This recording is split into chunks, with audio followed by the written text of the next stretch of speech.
Good evening, everybody, and welcome to the 2025 annual meeting for the Colerain Cheviot Joint Economic Development District for the Liberty Nursing Facility. To open the meeting, we'll begin by taking attendance. Mr. Braun? Here. Mr. Carpenter? Here. Mr. Unger? Here. And Chair Mr. McElraby's here. It's probably worth noting that Ms. Steely, who was a representative from Liberty Nursing, has left the company and therefore is leaving the board, and our Board of Trustees will be considering the appointment of a replacement for her at its meeting this evening. So with that, why don't we go ahead and stand for the Pledge of Allegiance.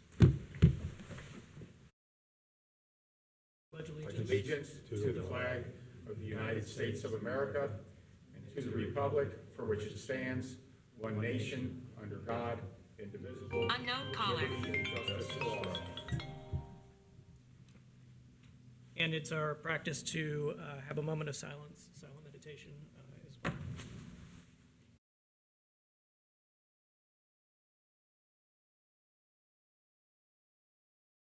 Thank you.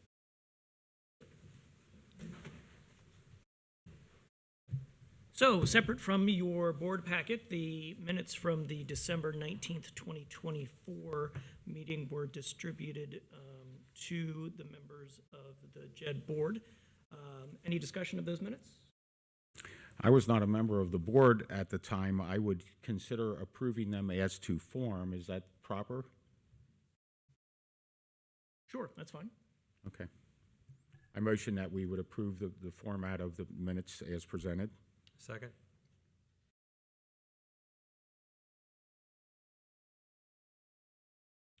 Very good.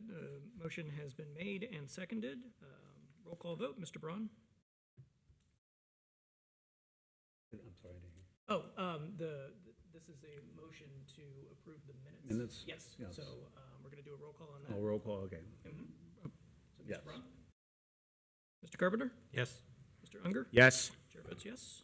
Motion passes unanimously. On to new business.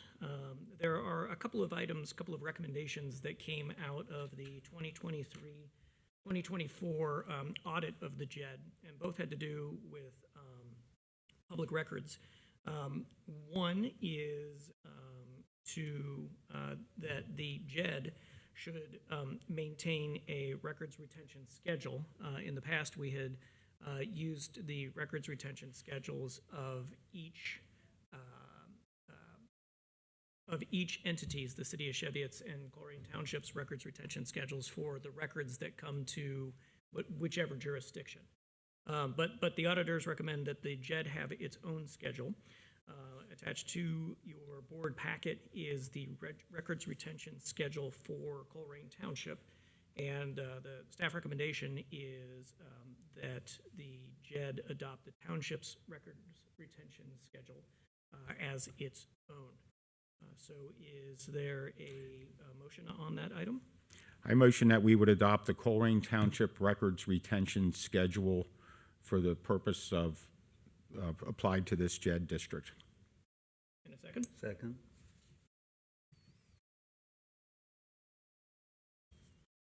Very good. Roll call. Mr. Braun?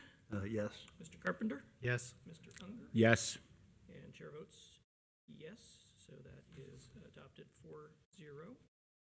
The second recommendation was in a similar vein, that the JEDD have its own records custodian rather than the City of Cheviot using its records custodian and the township using its record custodian. For the sake of simplicity, staff recommendation is that JEDD appoint the township's fiscal officer as the public records custodian of the JEDD. Is there a motion on this item? I motion that we appoint the Township Fiscal Officer, who is currently Jeff Baker, as custodian of records for the JEDD district. Second.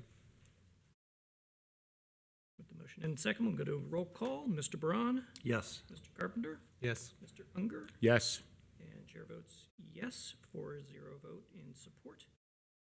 Final item, new business at least, is a motion to approve the quarterly financial statements for the JED from the fourth quarter of 2024 through the third quarter of 2025.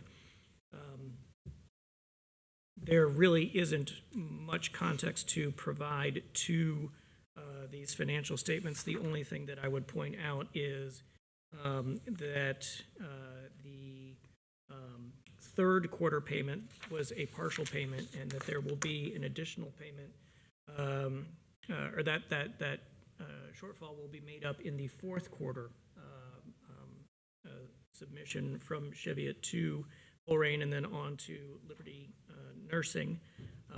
And once that happens, then these payments will be in line with prior years, and we should be in good shape. I think there was a misapplied payment or something, and then they sorted it out, yeah. Yes. So, Okay. I motion that we approve the quarterly financial statements for the fourth quarter of '24 through the third quarter of '25 as presented. second. Mr. Braun? Yes. Mr. Carpenter? Yes. Mr. Unger? Yes. Chair votes yes, it's 4-0 support. Is there any old business for the board to discuss? Do we need to appoint another member? Yes, so it's actually the Board of Trustees that will appoint the new member, and that nomination is on the Board of Trustees agenda for this evening. That would be Bob. That's right, yes. Yes, we're very fortunate that Mr. Bob Burns has agreed to throw his hat in the ring for consideration to be the worker member for the JED, so we're very grateful for that, and look forward to the Board of Trustees taking action here this evening. I have no other business. None. Is there a motion to adjourn? Go ahead. I motion we adjourn this meeting at 5:13 PM. Second? Mr. Braun? Yes. Mr. Carpenter? Yes. Mr. Unger? Yes. Chair votes yes. It's a 4-0 vote to adjourn the meeting. Thank you very much. All right. Thank you, guys. Wow. All right, I'll call us to order at 5:30 for the CIC meeting of December 9th, 2025. We will hit Ms. Klein if you do a roll call. That would be appreciative. Mr. Unger. Here. Miss Ulrich. Here. Mr. Wallert. Here. Mr. Miller. Here. Mr. McElravy. Here. And I'm here. All right, you've been provided in your packet with an agenda. Are there any questions or, gosh, it's been so long since we've been to a meeting, or any motions with regard to the agenda? I motion that we accept the agenda as presented. I would like to propose an amendment, if I could. Okay. I have an update for the vacant property that we proposed to sell a few months back at 2800 West Kemper. Just an update and potential action. All right, so can I do it without objection? Or does it have to be a? Okay, so we have a motion to amend the agenda to make item 4C an update on 28 West Kemper. Is there a second to that motion? I'll second. All right, any discussion? All right, we'll roll call. Mr. Unger. Yes. Miss Ulrich. Yes. Mr. Wallert. Yes. Mr. Miller. Yes. Mr. McElravy. Yes. I vote yes. Okay, you also have been provided meeting minutes from, I have forgotten the date, September 23rd, thank you. Are there any motions with regard to those minutes? Make a motion, we approve. Is there a second? Yes, second. We have a motion and a second. Any discussion? Nope. All right, vote please. Mr. Unger. Yes. Miss Ulrich. Yes. Mr. Wallert. Yes. Mr. Miller. Yes. Mr. McElravy. Yes. I vote yes. All right, that passes as well. 6-0. All right, we go on to new business, and we have 3 items now. We'll start with the year-to-date financial statements. Is Mr. McElravy? Thank you, Mr. Chair. So what you have before you are the financial statements for January through November of this year. There wasn't a whole lot of activity from a volume standpoint, but there were some significant transactions. The two most significant are the sale of the training center, and that was receipted back in April, and also the sale of Fire Station 102, which was also receipted back in April. There were some modest, regular, ongoing expenses for the CIC from a management standpoint, and then also some modest expenses related to property maintenance and transactional items for those two property sales. So the CIC began the year with a balance of $68,631.29. And as of the end of November, the balance stands at $1,103,628.29. Did we close Fire Station 26? Yes, we did. That's, Yes, I'm we wondering, I don't see that in here. That's right. So we learned literally hours before close that the buyer intended to close the transaction via wire. And we were unable to confirm that our nonprofit checking account for the CIC was able to accept a wire. So that was so the wire was made to the Township general checking account. Okay. And we can talk through what to do about that. But my expectation is that there would be a motion at the beginning of the year to transfer those funds from the Township's general checking account to the CIC. Okay. All right, any other questions? It's all mine. That wire transfer was approximately $619,000. Right, right. With, including the earnest money of $15,000. Okay. Well, there was earnest money on top of that as well, so, Earnest money equal, yeah. That was in the sale price. It was, yes. All right, do we need a motion to accept the financial statements? Or is there no action on that? Do we need a motion to accept financial statements? All right, let's do that just to transparency's sake. Is there a motion to accept the year-to-date financial statements? I'll motion to approve the financial statements. Is there a second?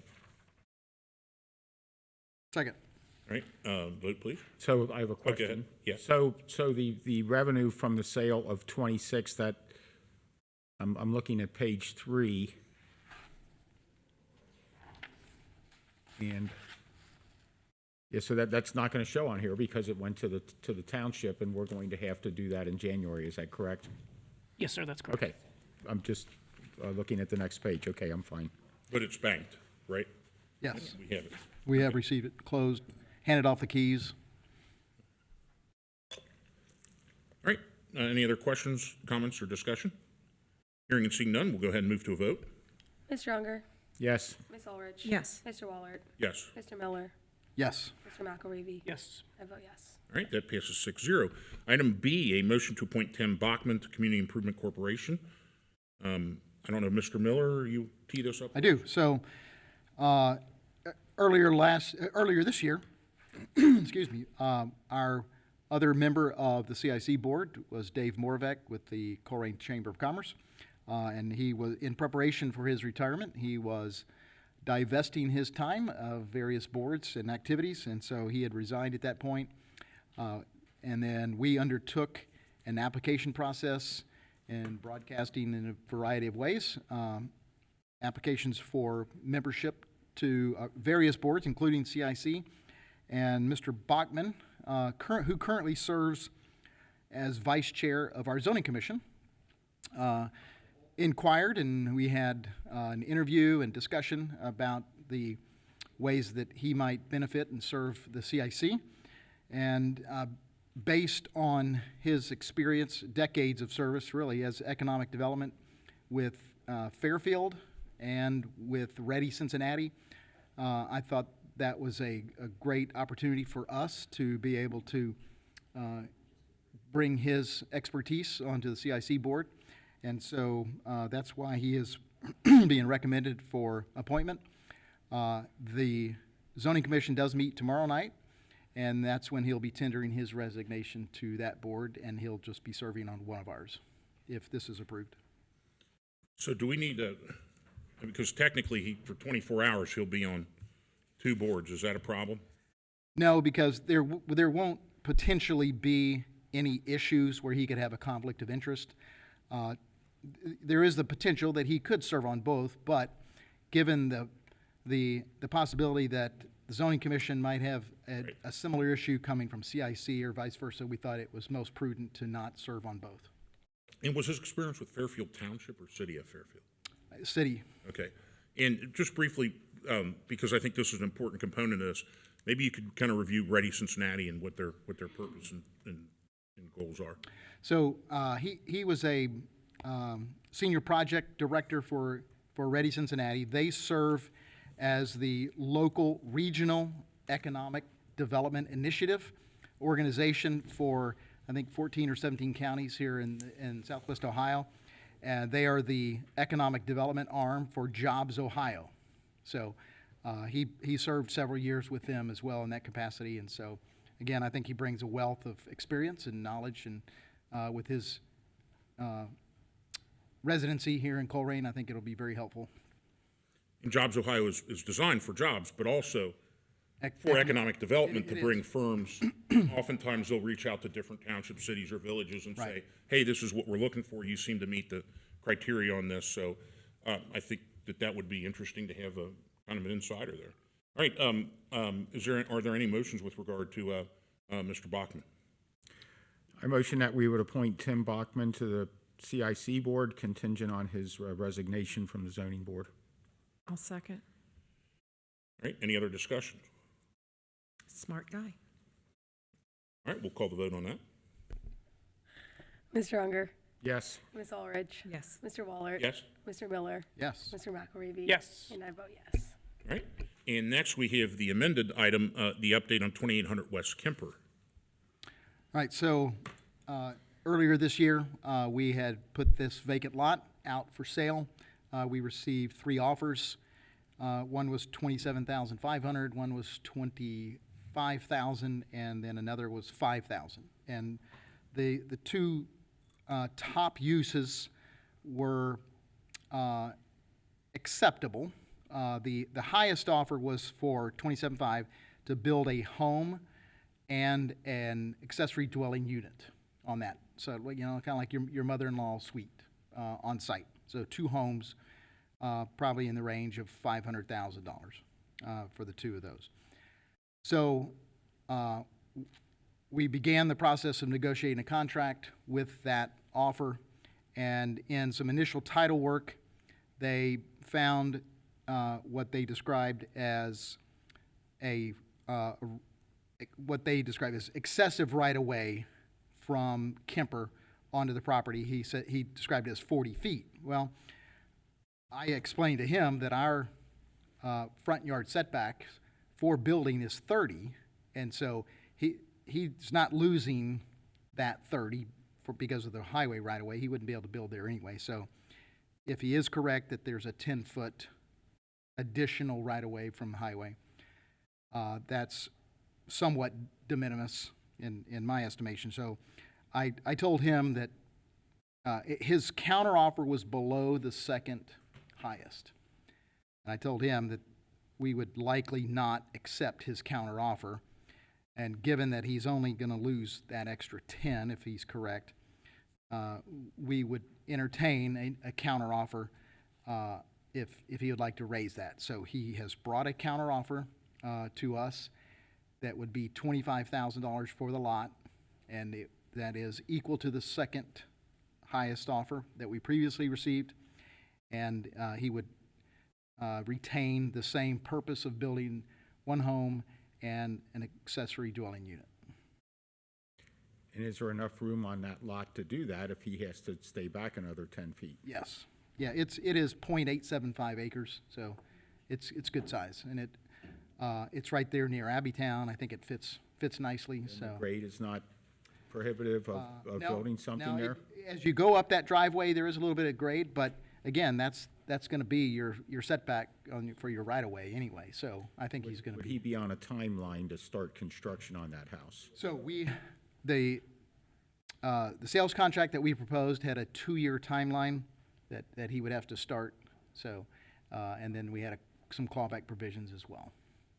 And by start, you mean have his permits and Yes. break ground and start on a Correct. basement? That, right. And he was agreeable to that. And do we have, I guess, I don't know how this works with residential building, but he has a proof of funds for building or a building loan or? I was thinking he did send me a copy of the Is loan bank approval? account.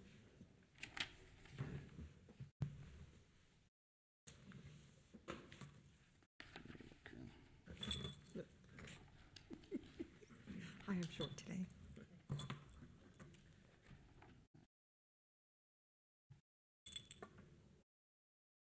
That may have been a verbal conversation that I had with him. So, I don't see. I remember receiving a bank statement from somebody, but it apparently wasn't him. It should, But should, he's currently a small infill developer. So that's one of the reasons. Brick Dwelling LLC is his company. so if for any reason that doesn't come to fruition, what's the, Then what I would do is come back to you again. So what we'll do is continue negotiating just some minutia in the sales contract that our law director has drafted for us and presented to him. If we can't come to terms, then we'll come back to the board again and offer up a vote for the second highest.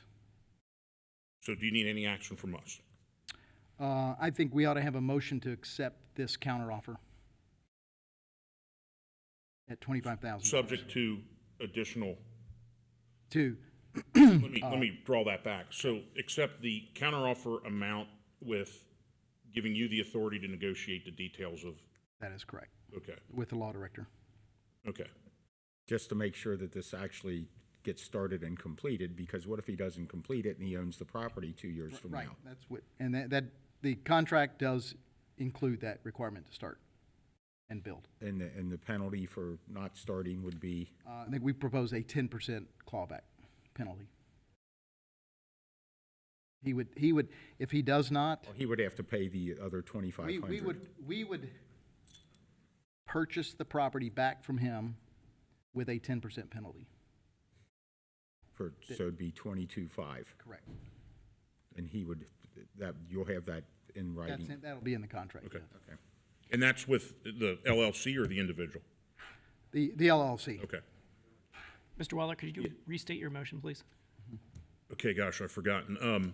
Motion to authorize Mr. Miller to accept the offer of $25,000 on 2800 West Kemper, and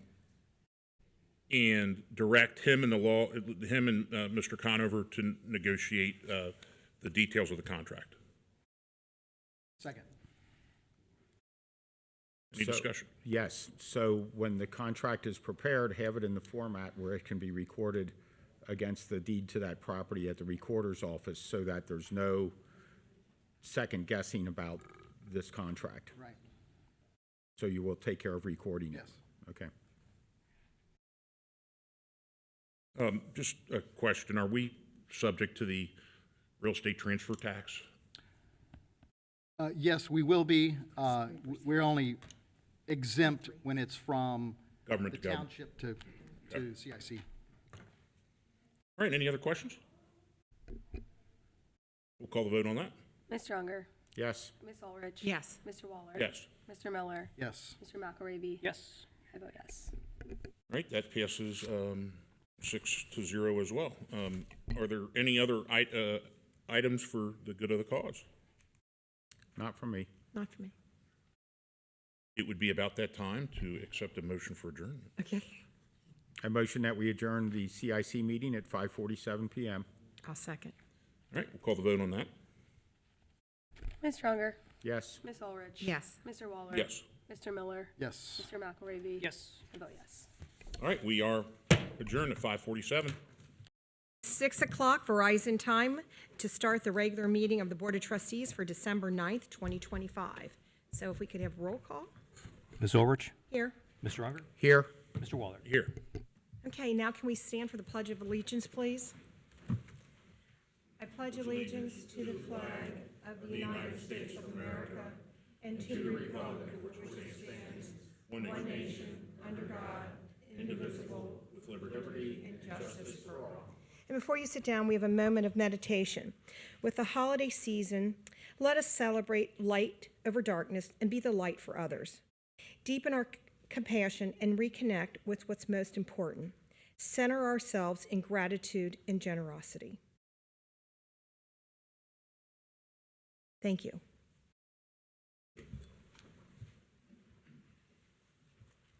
Okay, we are at some approval of minutes. Thank you, Board. Before we go, Oh, yeah, sorry. with the permission of the chair, I'd like to make a motion to amend the agenda and move presentation A, cans to care presentation, to right after, to make that 4A after the approval of minutes.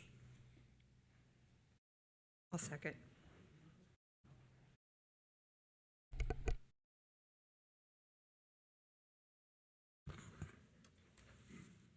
Ms. Orich? Yes. Mr. Unger? Yes. Mr. Waller? Yes. I'm sorry. Okay, now we can go with the approval minutes. All right, thank you, Board. First, I would recommend a motion for the approval of the minutes from the Board of Trustees meeting held on November 11th, 2025.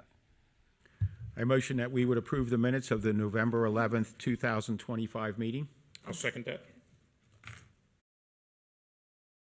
Ms. Orich? Yes. Mr. Unger? Yes. Mr. Waller? Yes. Secondly, would also recommend a motion for the approval of the minutes from the special meeting of the Board of Trustees held November 18th, 2025. I motion we approve the minutes of the special meeting that was held on November 18th. I'll second that. Ms. Orich? Yes. Mr. Unger? Yes. Mr. Waller? Yes. Thank you. Okay. Mr. Eric Reifenbacher, come up, please. You did this on purpose, didn't you? Reifenberger. Cans for Care.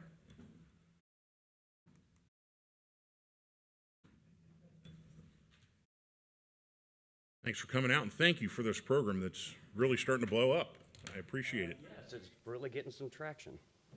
Can you turn on the mic? Thank you. Oh, I could talk loud. I just heard somebody in the background. That's Dana just yelling at me. All right, well, thank you for having me aboard again for this year. I would like to start off with, wow, what an incredible year for Cans to Care and the people of Colerain Township that makes this program happen. To date, with tonight's grand total turnover, we have raised in just 5 years nearly $9,000 for Shriners Children's Ohio. And this would not be possible without the people of the township and helping more get out and just being a part of the program. I'd also like to thank Chief Walls, who right off the rip, when I mentioned the idea of the Cans to Care program, immediately supported it. And he's been a really good friend of the program and supporter of it since. Okay, can we explain that you go around the township and collecting people's cans and medals and take it upon yourself to cash those in? Yes. And the donation goes to Shriners Children's Ohio. Shriners Children of Ohio. The grand total will actually be presented to Chief Walls here, who will in turn present it to the local fire department union to see if they will add a match to it. And then that total will be donated to Shriners. Okay. So I would like to thank some businesses around the township that have gotten on board with the program. Stalin's Meat Market, longtime staple of Colerain Township, greatly appreciated. Old Navy at the Stone Creek Town Center, Vivid Signs, and Jeff Weiler Hyundai in Fairfield has also gotten on board, along with the employees that have been saving their cans and donating those. I would also like to thank Mr. Richard Semple, who was present here tonight. He's somewhere back here, that made that awesome recycle sign for the township's Recycle Day.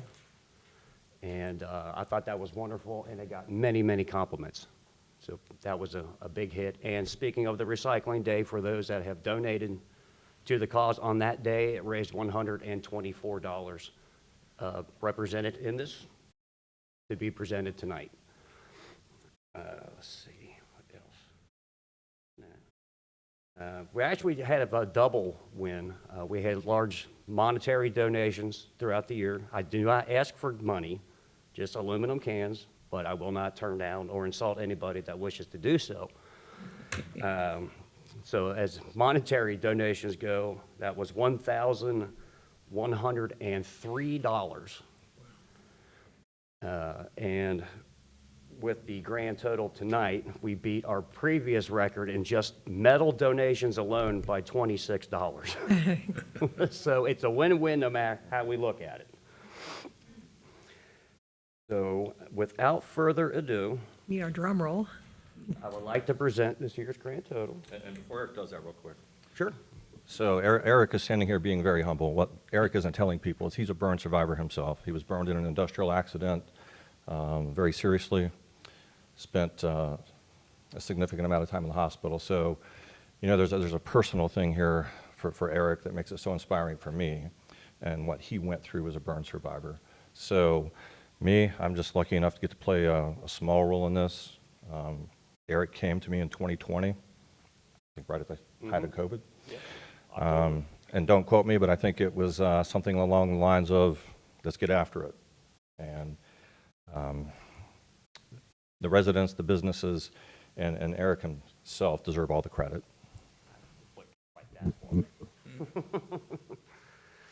Okay, so thank you, Chief Walls, for the kind words. And also to everybody out there that has also sent kind words about the program, what it stands for. It's all about just making a small difference, just a simple act of compassion. Through a simple act of kindness, we can become something better than ourselves. And with this community effort, it is just wonderful what everybody has achieved this year. And so now, without further ado, I would like to present Chief Walls. Hang on, I'm kidding. The 2025 grand total of $2,726.88. That's a lot of cans. Yeah.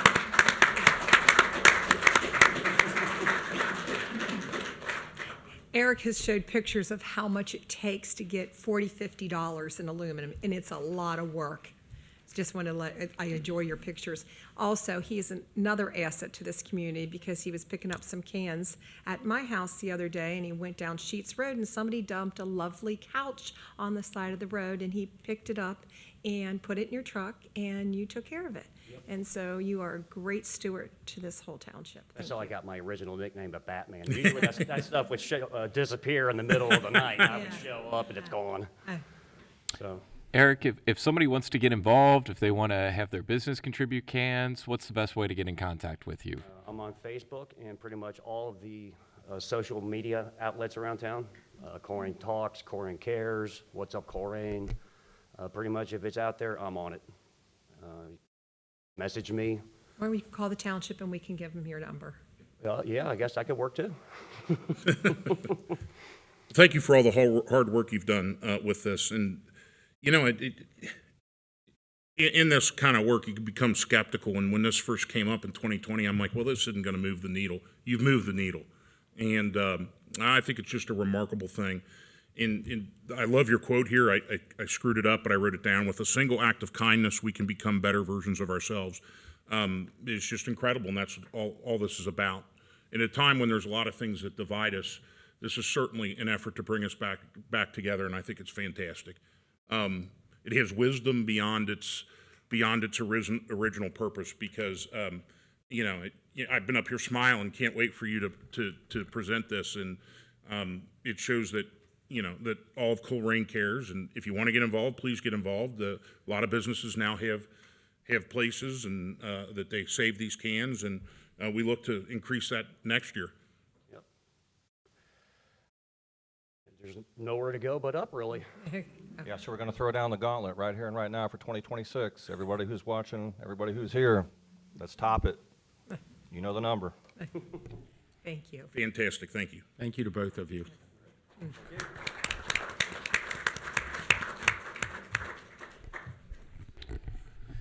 right, Board, next on the agenda are a series of public hearings, the first of which is for case CZC 25-15.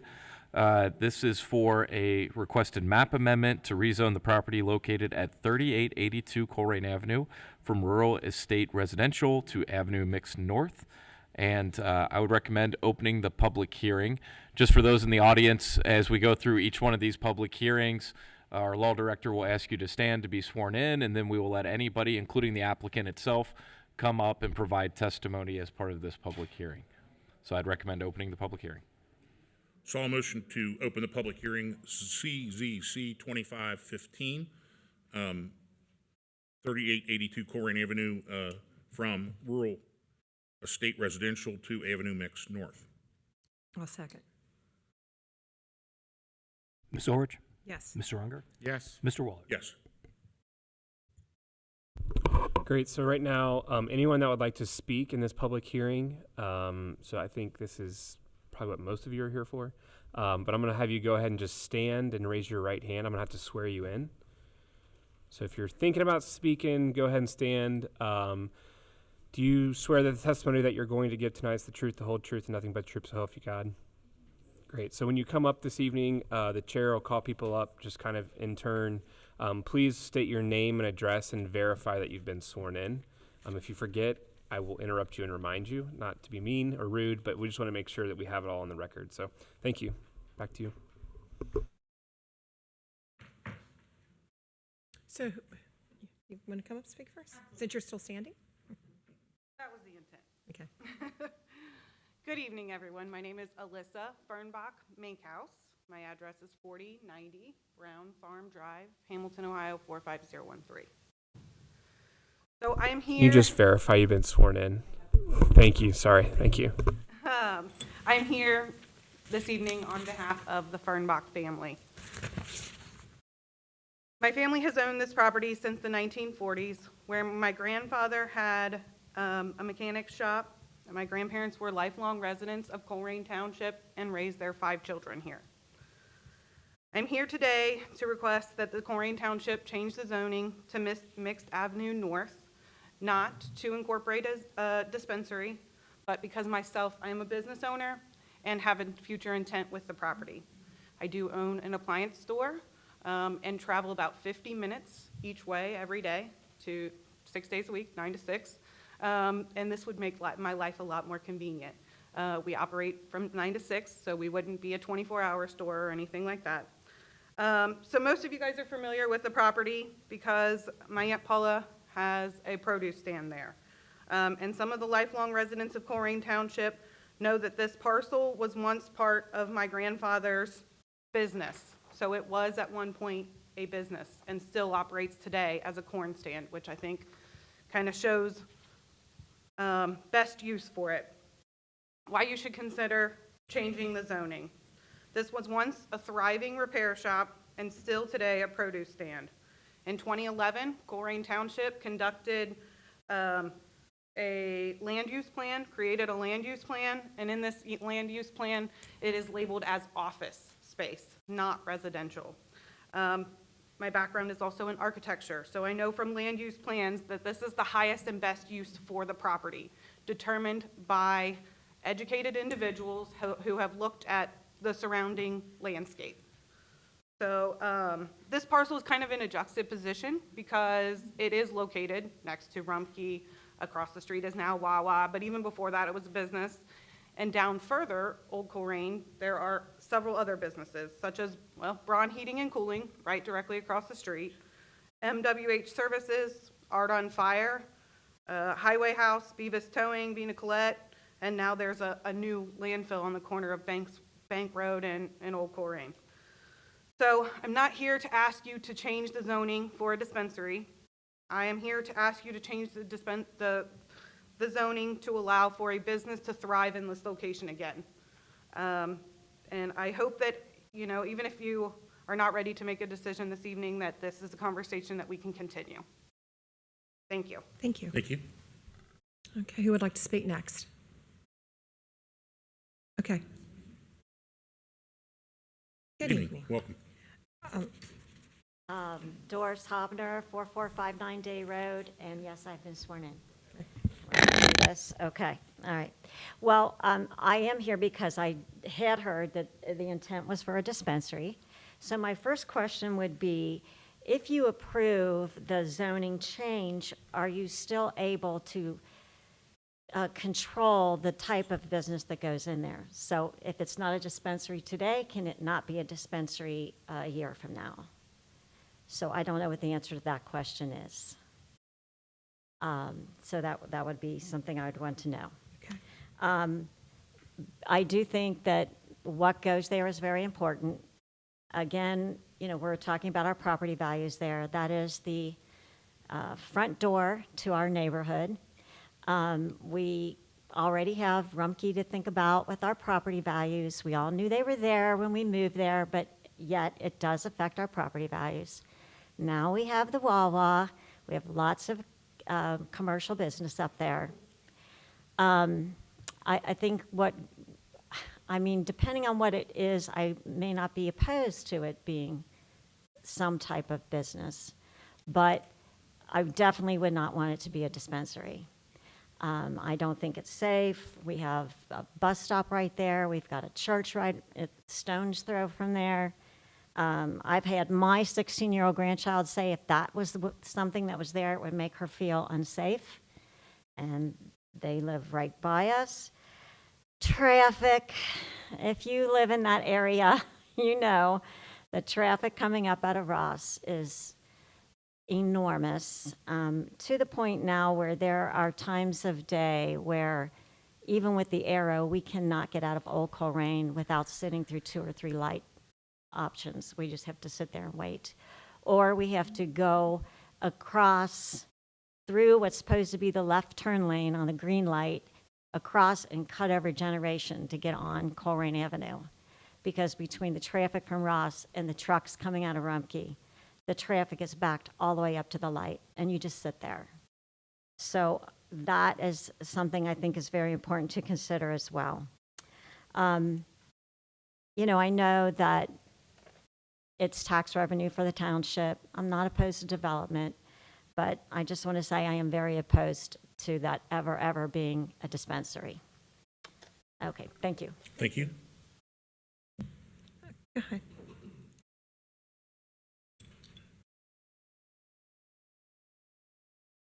Hi, my name's Rebecca Rawford.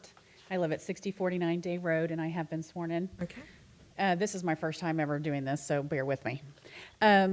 Okay, so I live at 6049 Day Road. I'm here to express my opposition to the proposed rezoning of this location to a commercial property. The traffic in this area already is extremely congested. Just as she stated. And I have significant safety concerns already when turning left off of Route 27 onto Old Colerain.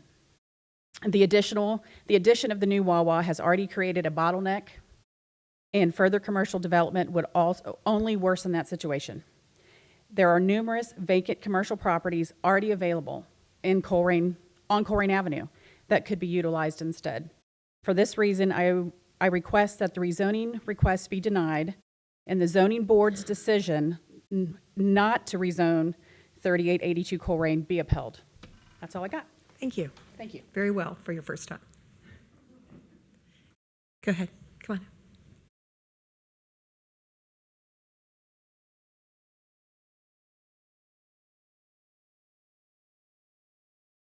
Hello. Hi. First time too. Okay. And I have been sworn in. My name is Tricia Redding, and I reside at 6189 Day Road, and thank you for allowing me to speak tonight. I'm here to support upholding the Zoning Commission's decision to deny the rezoning request of 3882 Colerain Avenue. Colerain Township has adopted zoning rules and land use plans designated to guide growth in a responsible, predictable way. These standards protect our neighborhoods, make sure development fits the surrounding uses, and helps us avoid problems with traffic, safety, and infrastructure. When an applicant requests rezoning, it is your job to determine whether the change truly fits the long-term direction the township has set. In this case, the requested rezoning does not align with our adopted plans. The proposed change does not fit well with the surrounding area, raises concerns about impacts on nearby residents, and places additional pressure on traffic. These issues remain significant and unresolved. A rezoning request is a major change. Once approved, it stays with the property and affects everyone around it for years to come. That is why these decisions must be based on clear, objective standards, not on hope that issues will work out later. This is not about opposing development. Colerain Township welcomes growth which matches the plans and protects the character and safety of its community. But when a rezoning request does not meet these standards, it is your responsibility to say no. The applicant has not demonstrated a clear community need that justifies departing from the current zoning. Rezoning should be a consideration only when the change serves the public interest, not merely for economic gain. There are already appropriately zoned areas elsewhere in Colerain Township that can accommodate businesses without disrupting stable neighborhoods. For these reasons, I respectfully urge your committee of trustees to uphold the denial of the rezoning request. Thank you. Thank you. Very well spoken, thank you. Anybody else? Okay.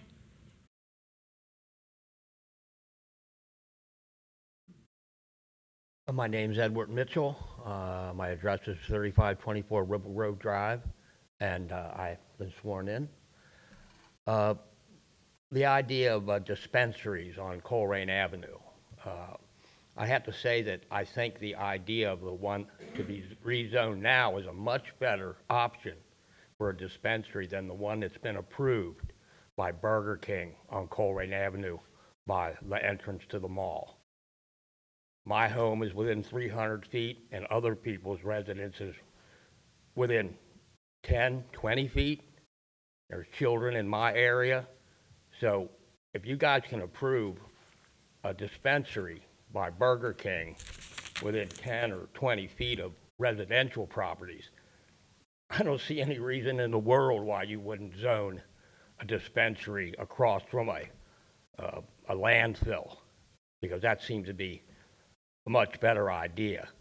They say the smell that comes from these dispensaries is quite obvious in the area. So I have to understand, where I live now, I'll have to deal with the pungent aroma of marijuana coming from a dispensary, like people talk about where the Kmart used to be in Woodlawn. They say over there you can smell it.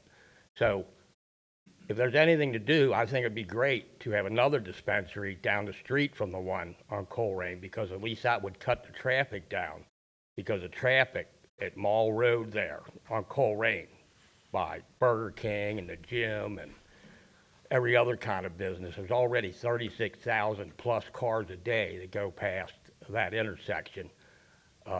Numerous accidents, including fatalities at that location.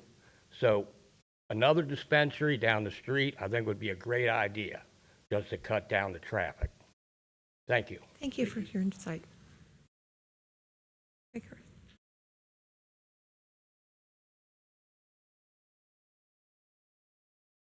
Welcome. Chris Henson, 6061 Dunlap, and yes, I've been sworn in. Let me first say I'm speaking tonight as a resident and a property owner, and the concerns and opinions I have do not represent any organization I belong to. Additionally, I'd like to be quite frank. If my name were Fernbach, I would be here too, because someone has offered me gobs of money to sell my property. So I get it. But I'm here as a resident of Dunlap and expressing my concern to maintain our rural community. Colerain Township is made up of several diverse areas, and the northwestern section is the most historic and most rural section of the township. The old Colerain Day Road area is the gateway to that residential section. During the debates on the Wawa development, residents were assured that the trustees that the business expansion would go no further north. Now, less than a month later, there's a proposal to create another business district. When Generation Drive was created, wasn't that supposed to eventually be the last business park? I'm baffled that with so many vacant businesses along Colerain Avenue, that it's necessary to create another business zone. Both the police and fire can confirm that traffic is problematic in this intersection. It has been greatly increased with the new Wawa opening, and that may just be the novelty. But as a resident living in Dunlap, I have had to anticipate and change my traffic patterns to get to someplace on Colerain Avenue. Now you want to add another business, which will increase people coming from Butler County there and increase the traffic. I strongly encourage the trustees to uphold the zoning commission's denial and keep the old Colerain residential area rural. Thank you. Thank you. Okay, did I see anybody else's hands to speak on this? Okay. I'm sorry, we got someone, sorry. You're next. Welcome. Robert Thomas, 5334 Day Road, and I've been sworn in. 35-year resident of Day Road, and I want to echo everybody's opposition for all their reasons of not approving or changing the zoning. Thank you. Thank you. Hi, good evening. I'm David Haley. I'm the applicant. My address is 4663 Lapwing Court in Lebanon, and I have been sworn in. I wasn't sure if I was going to actually speak tonight. My understanding is that your decision might be already made, but I guess I just wanted to at least, make sure that you had all the information, or if you had any questions. As you guys know, Ohio is not going to allow dispensaries to be any closer than 1 mile to each other. So, that location, it really just, it's up to the township. If you really want to maximize the tax, that you might receive from cannabis sales, that's probably the only location within the township that's really going to probably make sense for a second dispensary. Something could open up further south, but you guys have a lot of daycares in Colerain, and so you guys have it even a little bit more stringent than the state. And I think you guys want 750 feet away from daycares and schools and churches and things of that nature. So the likeliness that there would be another dispensary within Colerain Township is probably pretty low. But again, another property that fits, all that criteria could pop up. If that's the case, if you just end up with the one dispensary, with it being a little over a mile away from 275, you're probably not going to pick up as much traffic as you could having another dispensary in that area. So by estimates, even with the other one, a little over a mile, the township would be giving up probably on the low end, $200,000 in tax revenue. On the high end, probably closer to $300,000 annually in tax revenue. That property, in my opinion, I don't see anyone ever building a home on there. But having said that, I approached the Fernbachs about putting the dispensary there. If it's the dispensary that's ultimately going to hold up their ability to convert that property into commercial, whether it's a dispensary or not, I'm happy to rescind my my application so the Fernbachs can at least do that. If really obviously people have spoke, they don't want anything commercially there. But if the fact that it would be potentially a dispensary is part of your decision to possibly deny, I would I'll pull back the application if that is what if that's going to ultimately help them make that a commercial property, because that's really the only thing that could be done there. No one's going to build a home there ever. So I'm happy to answer questions if that's appropriate, if you guys have any questions. Thank you. Thank you. Okay.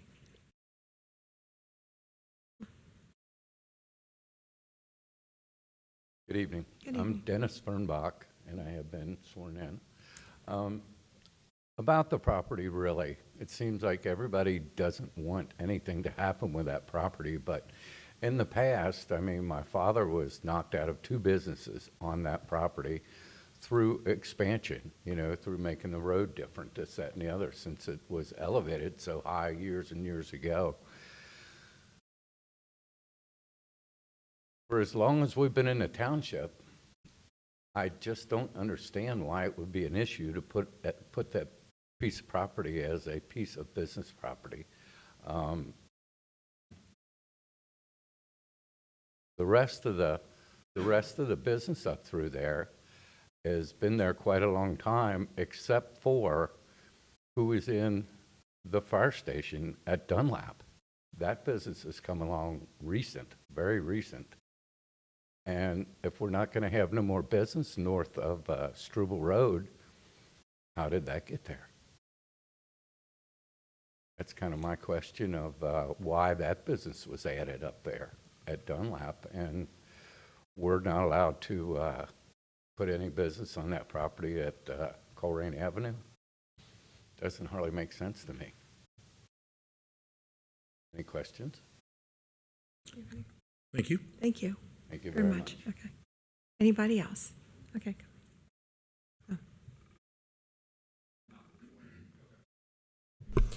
Do you swear that the testimony you're about to give tonight's the truth, the whole truth, and nothing but the truth, so help you God?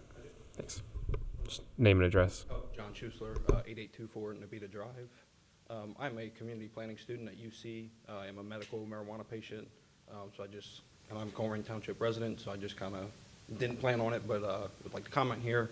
As far as the issue of smell being a concern, I've never gone to a dispensary and been, maybe right at the door when the door opens. But I've never been out in the parking lot or nearby and smelled anything. I don't think that's an issue. And I was kind of sitting here debating it in my head. There's a lot of economic benefit to, I have a general idea of what area you were talking about here. And then I'm kind of thinking the character of the neighborhood, traffic concerns. And then I started thinking about it. Generally, when I go to the dispensaries now, the traffic is not that bad. The medical marijuana program opened in 2019 after the 2016 legislation. We've been a couple years now into recreational. It's not that bad. I wouldn't anticipate a huge influx of cars and traffic. You would have some, but it wouldn't be the busiest place in Colerain, I don't think. So I don't drive up there a lot, so I can't really comment on what that's like as far as traffic without a dispensary. But ultimately, I'm 50-50 on that. And my own experience is sometimes I drive into the parking lot and I'm literally the only car. And when I walk out, I'm one of two cars, and it's just not that busy. And I go middle of the day or later in the evening, and it's the same thing. And then safety concerns. All I would say is reefer madness is in the past. I mean, there's nothing about a dispensary that is going to attract crime or anything like that. If you look at the actual data and statistics, it's kind of the opposite, or it's just flat. And that's all I have to say. Thank you. Thank you. Okay, I think you wanted to speak. Go ahead. Go ahead.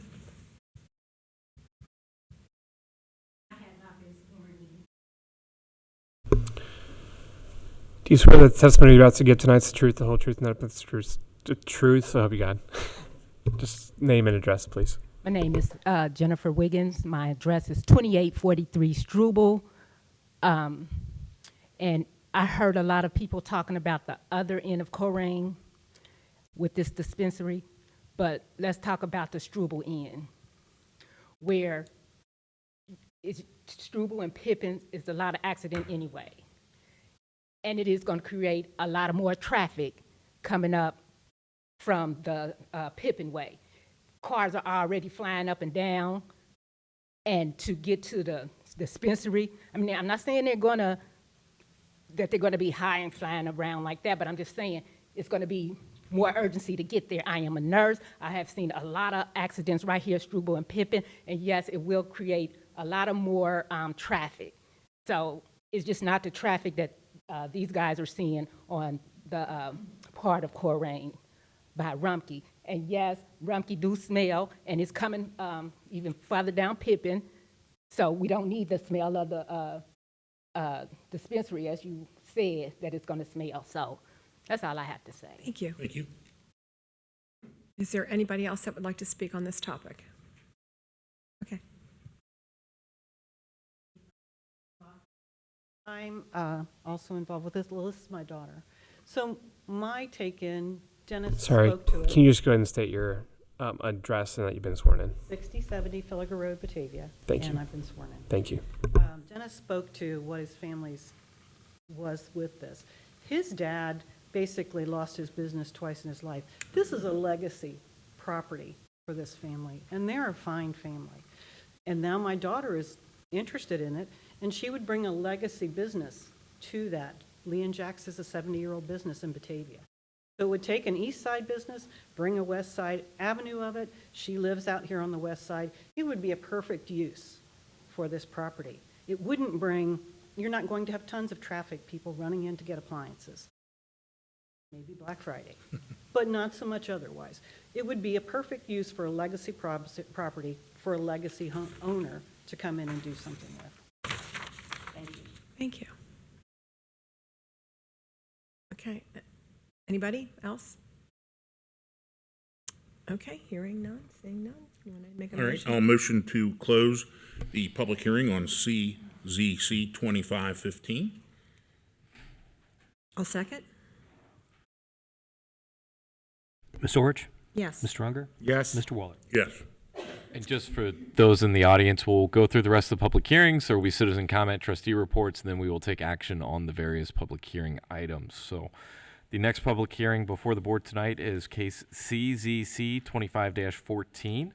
This is a request for a text amendment to amend the township-wide cap on alternative financial service businesses, and I would recommend opening the public hearing. I motion to open the public hearing on CZC-25-14, a text amendment to amend township-wide cap on alternative financial services. I'll second. Ms. Orich? Yes. Mr. Unger? Yes. Mr. Waller? Yes. Okay, anyone that would like to speak tonight on the text amendment to amend the township-wide cap on alternative financial service businesses, please stand and be sworn in. Does not appear anyone's interested in that topic. Seeing none, I'll motion to close public hearing CZC-25-14, text amendment to amend the township-wide cap on alternative financial services. I'll second. Ms. Orich? Yes. Mr. Unger? Yes. Mr. Waller? Yes. Board, the next item is case BZA 25-26. This is declaration of abandoned sign at 9403 Colerain Avenue, and I would recommend opening the public hearing. A motion to open the public hearing BZA-25-26, declaration of abandoned sign at 9403 Colerain. I'll second. Ms. Orich? Yes. Mr. Unger? Yes. Mr. Waller? Yes. Great. Anyone here to speak on the declaration of an abandoned sign at 9403 Colerain Avenue? Stand to be sworn in. Are you guys speaking on this, or are you leaving? Yeah. Okay. You're going to speak? Yeah. Okay. White Oak Properties, I own the sign, and this is my Attorney? Yeah, you don't need to be sworn in. You're good, Bill. But are you going to speak? I'll just swear you in. I'll swear you in if you... I was sworn in. Okay. Oh, before. Ken Carl, White Oak Properties. Okay, different public hearings, so I'll swear you in again. So, do you swear the testimony you're about to give tonight's the truth, the whole truth, and nothing but the truth, so help you God? I do. Thanks. Good evening, board members. I'm Bill Blessing, and I'm here representing White Oak Properties in connection with this sign application that was denied. Our fundamental posture, our fundamental argument here is that this sign was never abandoned or otherwise given up. The sign has been there throughout the period of time, and Mr. Carl can speak to factually how it came about that the sign was partially removed to replace it with signage of another tenant. So I'll just ask him to explain that. Well, I think actually 2 panels were taken down on the sign, actually probably after the period that David is referring to in the complaint. But they were going to put the sign up, and I told them, no, you have to go get a permit from Colerain Township. And that's why there's 2 panels missing out of the sign currently. And as soon as we get this, hopefully tonight, we get this resolved, and we'll move forward on replacing those 2 panels. And but the sign has been in use, owned this property probably for 40 years. And really, there's always been a tenant in there, and really the sign was always in use until COVID. And when COVID came around, my main tenant, which was at that point was Check and Go, they left, and I required them to put 4 brand new panels up, white panels with nothing on them. And they did that, and it looked great. And then as COVID hit, and I was really, for the first time since I've had the property, I had a turnover in tenants. I had some unusual situations where tenants were kind of moving in. Actually, they were leasing and actually paying me to be in there. But none of them actually used the sign during that 2 years period that David in the complaint was referring to. But in my lease, I authorized them to have the ability to use the sign, and they elected to just keep the sign white. Can't explain it, but that's what they did. And I had some turnover during that time period, and shortly after that, then I've got some stable tenants in there now, and they want to use the sign. And it was never abandoned. It was leased. I was being paid for usage of the sign. It's just that it was not being used. And they came up with some nice pictures of my sign just sitting there with those nice white panels on there. And yeah, maybe I could see how the law that, or the guidelines that Colerain has for an abandoned sign would be applicable to some certain situations. But in this situation, it was not abandoned. The sign was never abandoned. It's an important part to my property there. The tenants that are there utilize the sign, and it's actually a very valuable tool for me to lease the space. Okay, thank you. Okay, thank you. Thank you. Is there anybody else that would like to speak on this issue? Seeing and hearing none, I'll motion to close BZA-2526 Declaration of Abandoned Sign at 9403 Colerain Avenue. I'll second. Ms. Orch? Yes. Mr. Unger? Yes. Mr. Waller? Yes. Board, the next public hearing is case CZC 25-6. This is a requested text amendment to revise use standards related to animal and agricultural uses, and I would recommend opening the public hearing. A motion to open public hearing on CZC-25-6, text amendment to revise standards related to animal and agricultural uses. I'll second. Ms. Orch? Yes. Mr. Unger? Yes. Mr. Waller? Yes. Great. Is there anyone that would like to talk about the text amendment to revise standards related to animal and agricultural uses tonight? Yep. None. Hearing and seeing none. Was that somebody in the crowd, or was that you? That was me. Okay. Sorry. Hearing and seeing none, I'll motion to close CZC-25-6, the text amendment to revise standards related to animal and agricultural uses. I'll second. Ms. Orch? Yes. Mr. Unger? Yes. Mr. Waller? Yes. Hey, Board, the next case is case CZC 25-12. This is a requested text amendment to revise various use permissions, and I would recommend opening the public hearing. Motion to open public hearing CZC-25-12, text amendment to revise use permissions. Second. Ms. Orch? Yes. Mr. Unger? Yes. Mr. Waller? Yes. Okay, anyone here to talk about a text amendment to revise use permissions? Exciting. Yep. Hearing Doesn't look and like anyone. Seeing none, I'll motion to close the public hearing on CZC-25-12, text amendment to revise use permissions. I'll second. Ms. Orch? Yes. Mr. Unger? Yes. Mr. Waller? Yes.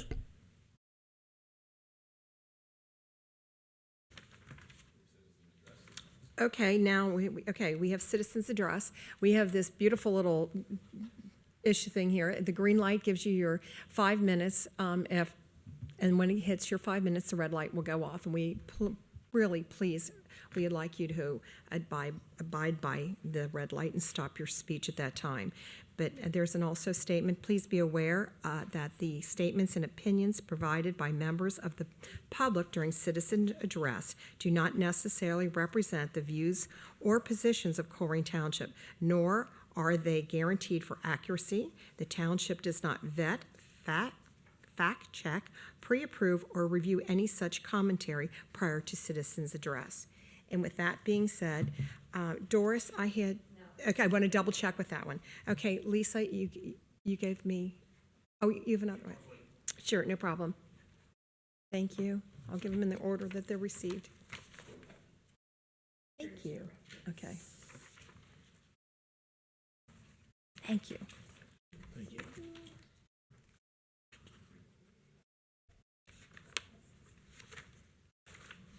Good evening. My name is Lisa Bush Toms. I reside at 5756 Day Road.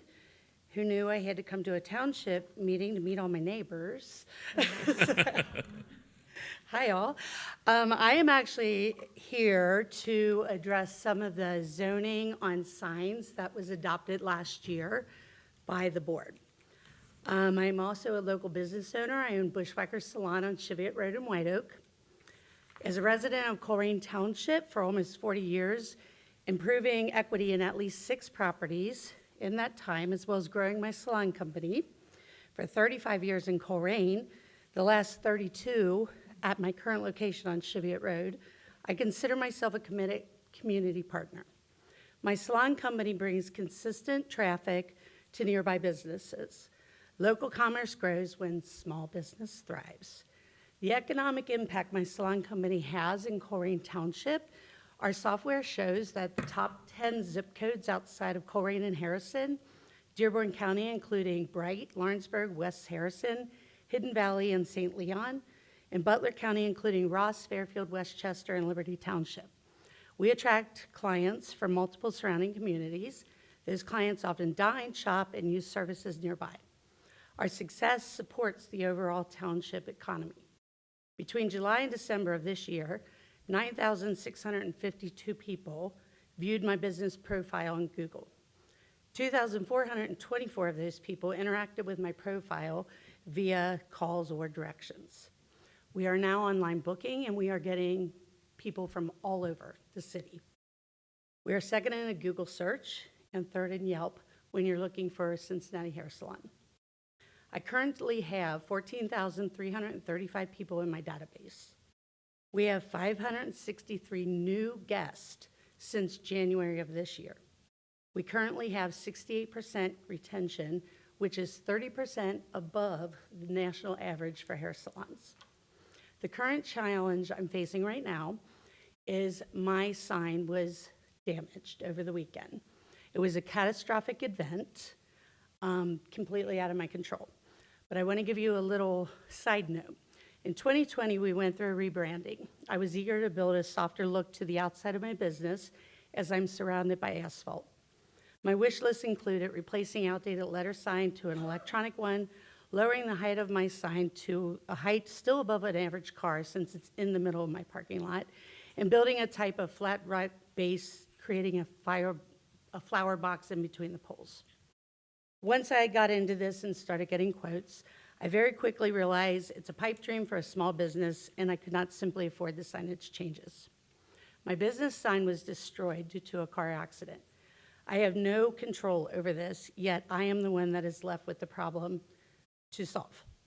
Replacement is necessary to maintain visibility and customer awareness. Ironically, yesterday while I was waiting on a sign company, I met a new guest in my salon. She shared with me that she decided to give us a try as she passed us almost daily. Yesterday, while heading north on Cheviot Road, she soon arrived at Grace of India at Blue Rock and thought, how did I pass it? She turned around, and when she arrived, she saw that the sign was still there damaged, which is what she was looking for. According to our software, 36% of our new guests found us by passing and seeing our sign. The sign has been essential for my business for 32 years to attract clients and new residents. The impact on the zoning restrictions, the updated sign rules prevent replacing the sign in its original placement. New placement requirements would reduce or eliminate already limited parking, hide the sign behind parked vehicles, make the business difficult to locate. This creates an unintended hardship for my business. The risks without an exemption, the loss of visibility leads to loss of clients. Decreased traffic affects not only my salon, but the surrounding businesses. Impacts staff income, future hiring, our ability to invest in education and growth. I currently employ 13 hairdressers and 6 part-time front desk employees from high school to retirement. These people depend on my business for their income. Year to date, my payroll is at $485,850. By the end of the year, it would likely be over $550,000, as this is our busiest time of year. My business has grown exponentially over the years in this location, and the signage and visibility is a vital piece of that. Thank you so much. Thank you. Thank you. Thanks for your service. Okay, next up, Stephen Esky. Okay. Dick Semple. No, Dick Semple. No, he left. Okay. John Schessler. Yes. Yeah, okay.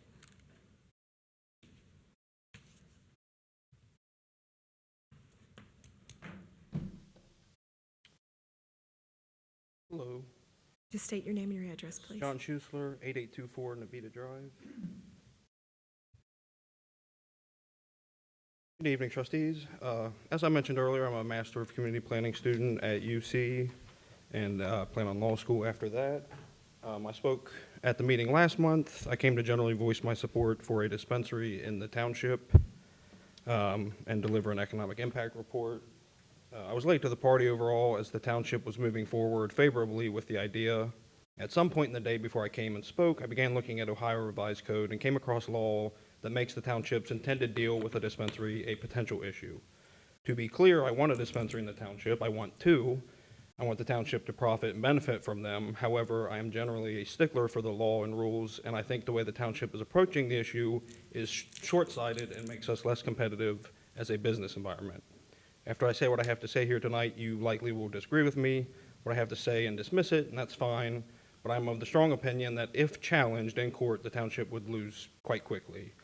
So I present you, the three of you, with a legal memorandum I created back in November, and it may not reflect the most recent developments within the township and Ohio law. Thank you. Okay, thank you. Thank you.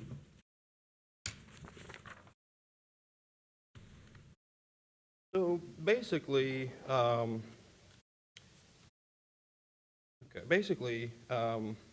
question is, is the $100,000 development fee permissible? And I don't know if the township was still proceeding with the percentage of sales. I've never been clear on that. I know that the previous location with the same company, part of the discussion was gross receipt sales or something like that. And the risk comes from Ohio Revised Code, section 3780.25, subsection G2, which relates to adult use cannabis, and ORC 3796.31, which relates to the medical marijuana. And in just a short answer, I don't think how we're approaching this is permissible, and I understand that, it was in lieu of the host community fund that wasn't being distributed properly. But I don't think two wrongs make a right. I don't think because that money isn't flowing that we can tax basically $100,000 annually just dispensaries. Because what the law says on the adult use prohibition is that you can't charge any tax, fee, or other charge on any type of cannabis business that you're not generally charging other businesses. And I'm just not seeing how we would pass that test. And for the medical marijuana, it basically is similar, but it focuses on like gross receipts or anything that's similar to the tax on medical dispensaries. And generally now, dispensaries are both, they're adult use and medical, but if they're not, then only one of these applies. And I don't think anybody's doing anything, in a greedy way or that's egregious. I don't think it's permissible. And what it would boil down to is if anybody challenges it, really. I mean, if they challenge it and they protest paying it and then they do pay it, then actually the township could have to pay that back. If they don't protest it and they pay it under the involuntary tax doctrine, they're not getting the money back. So practically, as a matter of practicality, I don't see it being really likely that we would have to pay it back, but I just don't think it makes us competitive economically if we want a second dispensary to come in here and we're charging $100,000 a year and no other townships are. And I mentioned Ravenna, Ohio, in Portage County, and I forget the amounts they had, but I want to say it was maybe like a $25,000 annual fee and a percentage of sales, and they ultimately reversed course and said, no, we're not going to do that because their law director determined that they were not permitted to do that under state law.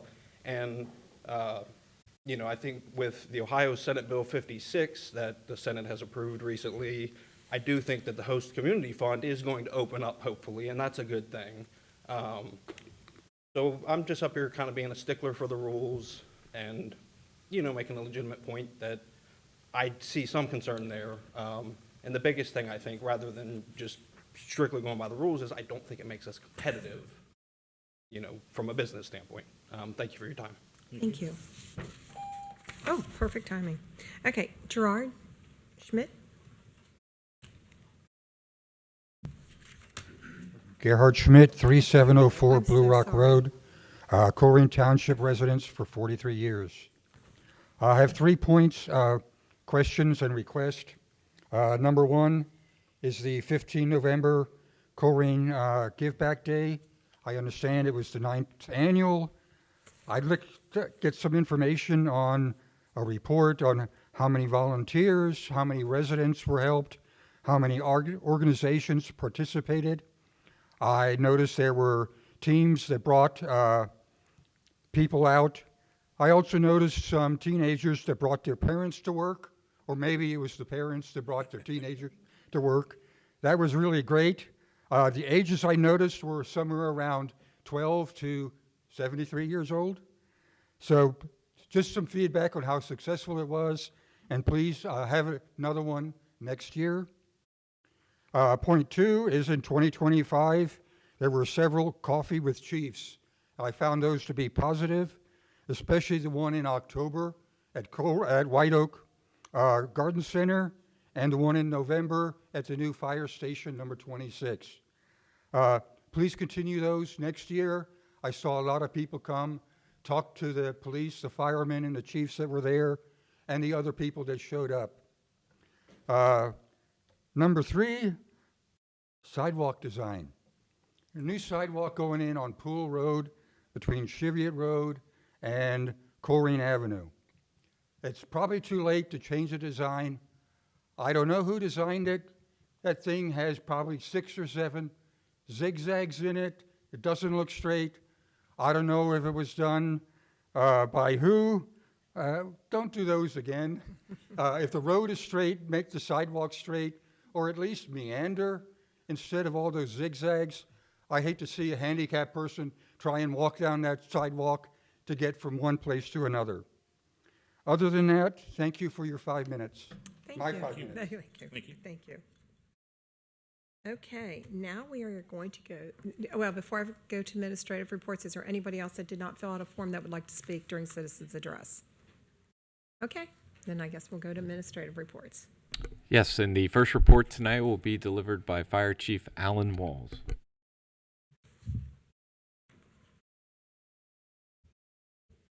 Welcome back, Chief.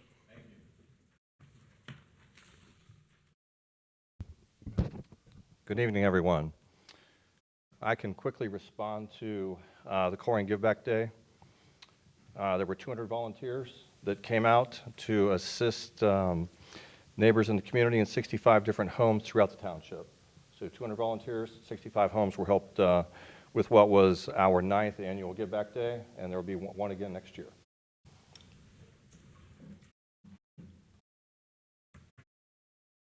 As far as my administrative report for November 2025, there were 838 EMS incidents, 186 fire incidents, 40 responses into the Pleasant Run EMS contract area, and 3 into the West College Hill Golfway EMS contract area. We had a building fire on Pippin Road, 11,600 block with a $30,000 loss, and a building fire in the 2500 block of Fulbourn Drive with a $54,000 loss. We assisted law enforcement with a missing person, and we extricated a victim from a vehicle. Our property value lost was $57,050. Property value saved, though, was $1.7 million. We have a 76.41% save rate for 2025. Our average response time for the arrival of the first unit was 4 minutes and 54 seconds, and first unit on the scene less than 6 minutes was 75.47%. For those that do or don't know, Saturday morning, 0900 Station 26, we'll have a memorial for Canine Ziva. Just to touch on a few things here. So over her 8 years here in the township, assisted 85 different agencies, some including Kenton County EMA, Hamilton County USAR, Hazard Kentucky Sheriff's Office, Boone County Emergency Management, the FBI, the ATF, Ohio National Guard, Ohio Task Force 1, and I'm just highlighting a few things here, Dearborn County Sheriff's Office, Indiana State Police. So 81 different agencies, 27 successful deployments and confirmed correct tracks, and some standout responses here. In 2018, she located a subject who had been missing for 3 hours, 1 week after her initial certification. In December of 2018, she responded to the building collapse response in Adams County. 2022, tracked a missing autistic male, missing 4 hours successfully here in the township. In June of 2023, responded to Franklin County, Indiana for the Wolf Creek flooding. In 2024, responded to Westchester for a missing autistic boy. And then her last successful track was November the 18th of this year. She worked a 29-year-old track through adverse weather and located the missing subject, her last deployment. And none of that includes, though, the ambassador that she was to the township, the knows that was taught at playing canines to real-world problems, Officer Training Academy, 11 flood response training courses for the U.S. Coast Guard. So Saturday morning, 0900, Station 26, we will have a memorial service for Canine Ziva. On Sunday, to wrap up then, we'll have a peer assessment team arrive from across the country, from the Centers for Public Safety Excellence, to determine if we meet the requirements to become accredited by the Commission on Fire Accreditation International. They'll get in here Sunday. They'll leave on Thursday morning of this coming week. And assuming that we meet the standard, then we'll travel to Orlando in the springtime to have that bestowed upon us. And that is my administrative report. Okay, thank you. Thank you. And Alan, just as a reminder for everybody watching, since this is the last meeting of the year, this ended our 50th year celebration of the Colerain Fire and EMS Department. Yes, it did. So. And you have another bragging rights that happened at the Wawa. Hey, we know how to make hoagies. That's all I can say. They had we lost guns at versus pickleball. hoses. Yeah, we lost at pickleball, but we won the hoagie making contest. So. Congratulations. Firefighters know their food. Thank you. All right, next report will be delivered by Police Chief Ed Cordy. Sorry, I had to bring it up. Kitchens and firehouses for reasons. So, good evening, everybody. Is that the Channel 9 Is it device there? your mic? All right. Chief, you might want to turn that off and turn it back on. Yeah. You or is it me?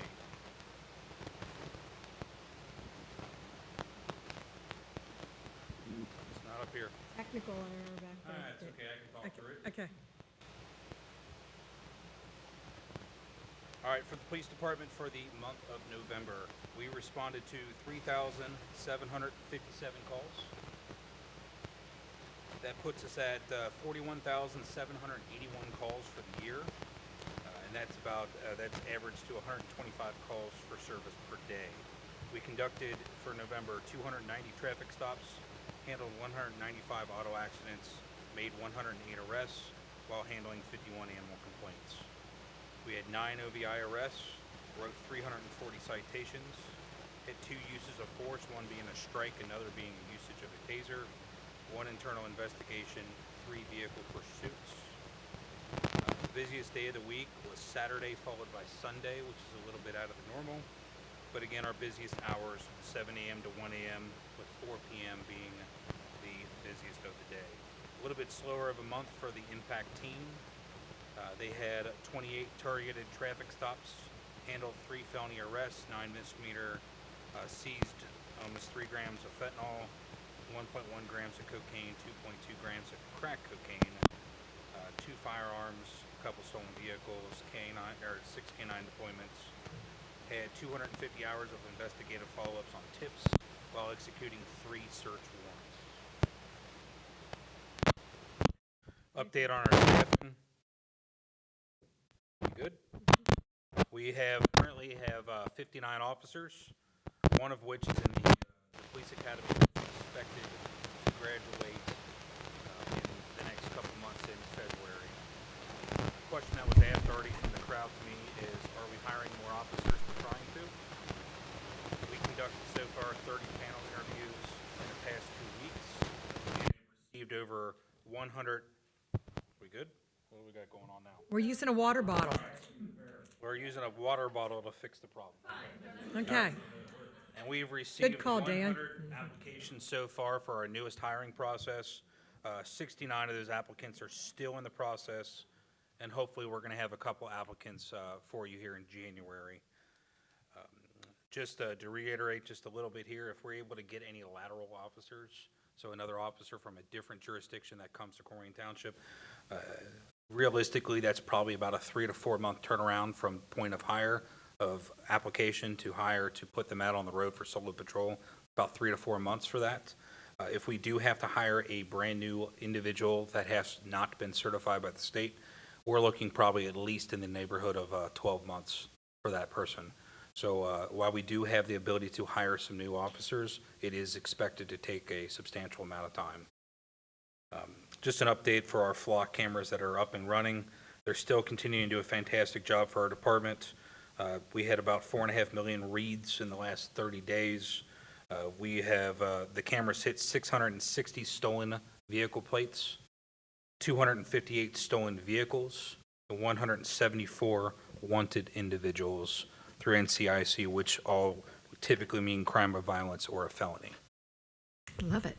Chief, I love the lateral idea. I think we talked about this a couple years ago, that the first 5 years are key, that a lot of officers quit those first 5 years. If we can get to year 6, we can take advantage of somebody else's training. You had a pretty busy couple of weeks here with investigations, and it's just remarkable because you look around the region, it's some of the closure rates, and they're scary. They're scary as in it's very difficult to close. And your guys, was the movie Glengarry Glen Ross, ABC, Always Be Closing? You guys are always closing these cases. It's fantastic. I know that you had the road rage incident. You had another shooting, I think, before that. And the Mueller student now has gone to the prosecutor's office, went to the grand jury, and they've returned with an indictment. I think I'm missing one in there. Yeah, we had a couple shootings but yes, we had quite a few. And a lot of that comes back to the investigative tools that we're able to have, FLOC being a major part of it, but quite a few different things as well. FLOC is a prime example of the usage for the Blue Rock Road incident that involved at the bottom of the on-ramp. Without having the ability to use FLOC, we would not have had a lead to been able to actually find that individual. So that is a most recent, incredibly important usage of FLOC that we would not have had the ability to actually locate that individual without it. And the shooting was the one that had been an issue. Was that on Marino or? There's one back on Stadia. Stadia, yeah. Yes. Yeah, and I understand that we made 2 arrests in that, right? They were wanted? 3, okay. Yes. It's just, if people look at the data and how difficult it is for the city of Cincinnati to close cases, and how quickly and how effectively Colerain does, it's just incredible. I mean, it's a statement to your leadership, and it's a statement to the men and women that we have on the force. It's just fantastic. So thank you. Of course. Now, are all the flock cameras up? And I love hearing these statistics. Yes. Are they all operational? The 22 that we have. 22, okay. Yes, we could use a lot more. I'll try. Chief, I didn't know if you wanted to speak to the event that you guys had on Saturday at Kroger and Fill the Cruiser and sort of all the good that you all are trying to do. We've had 2 events now with Kroger where we're filling the cruiser. So this one was used for Taylor Elementary and being able to fill up their pantry. So we had stuffed the cruiser, whichever version of the fill the cruiser type that we used for over the weekend. That was just used. Tonight our officers are at Shop with a Cop at Meyer. I was up there just for a few minutes and left to come up here for the meeting. And Thursday night we'll have a Shop with a Cop at at Walmart, Southern Walmart as well. So a few of the different of the community events going on right now. Fantastic. Thank you. Thank you. Thank you. Next administrative report will be delivered by Assistant Administrator Mays.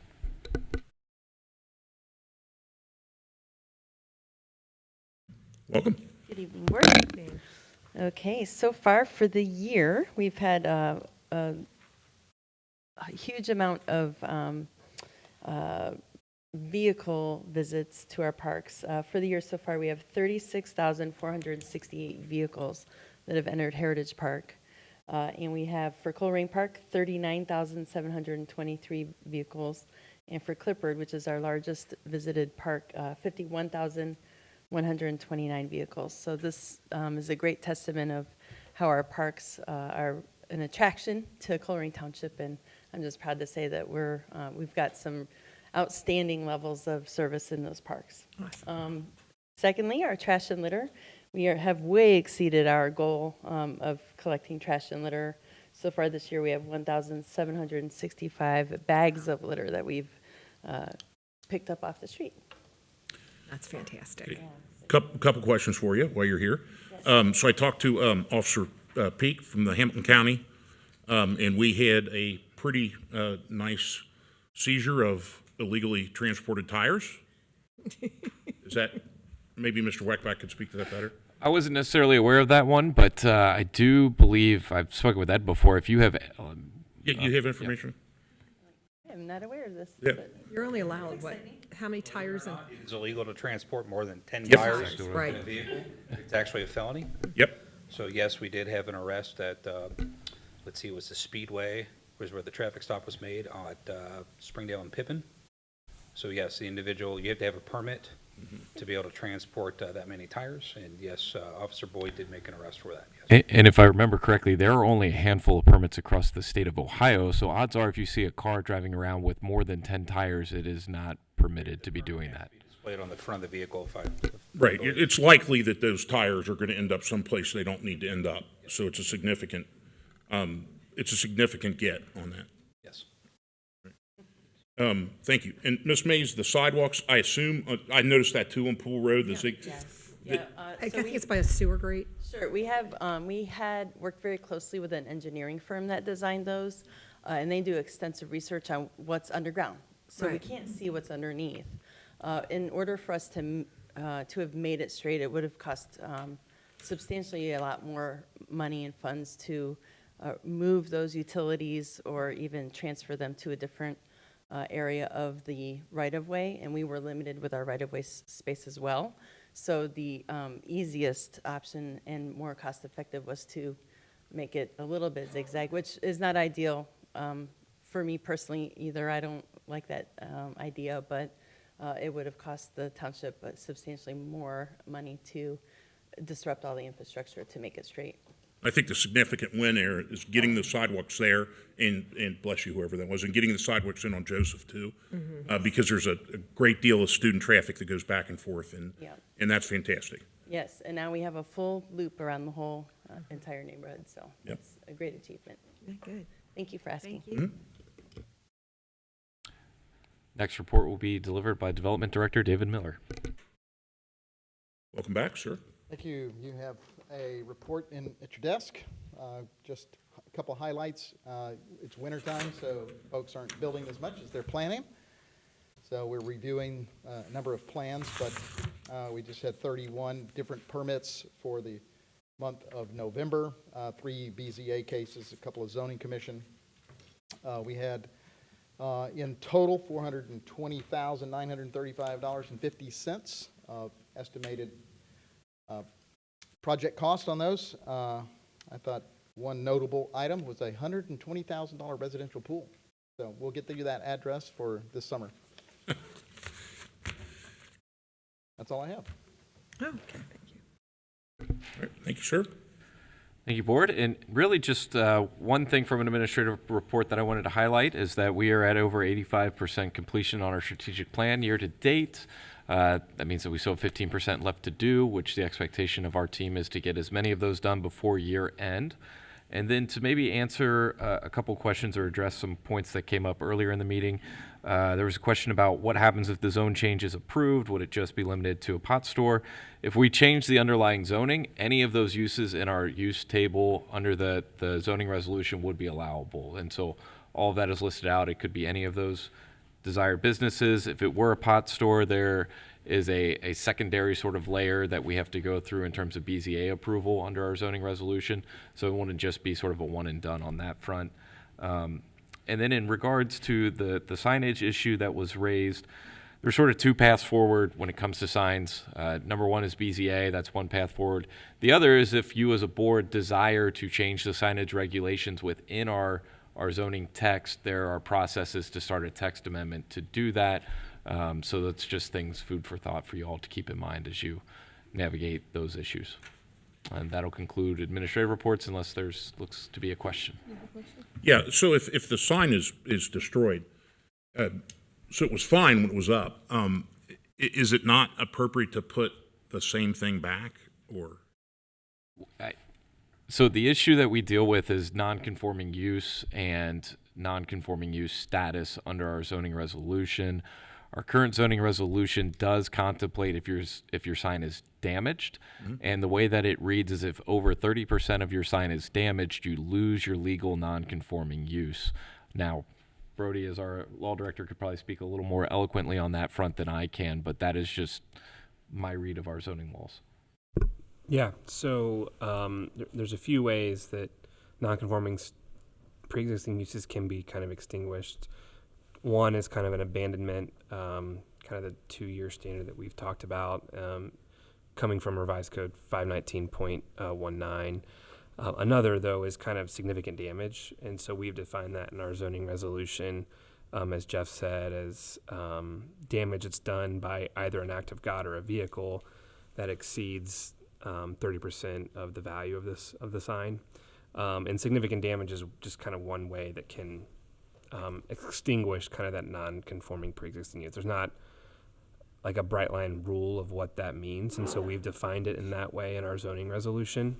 But certainly, if that's something that you guys would like to reconsider, I've seen 50%, 75%. It really can kind of be kind of how we define it in the zoning resolution. But as Jeff said, right now that's 30%. 30% of the value of the value of replacement, or That's value right. of what you paid for it originally? Or? Yeah, so it says, and I'm reading from section 4.85 G3.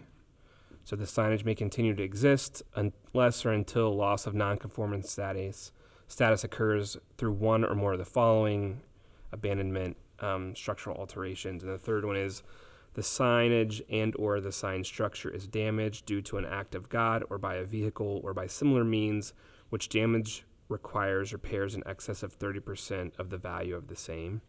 So it doesn't specifically answer your question, Matt. I think the way that I would read that is that if the sign is kind of appraised right at a value of $10,000 and it costs $3,000 to repair it, I think that would be, in my mind, 30% of the value of it.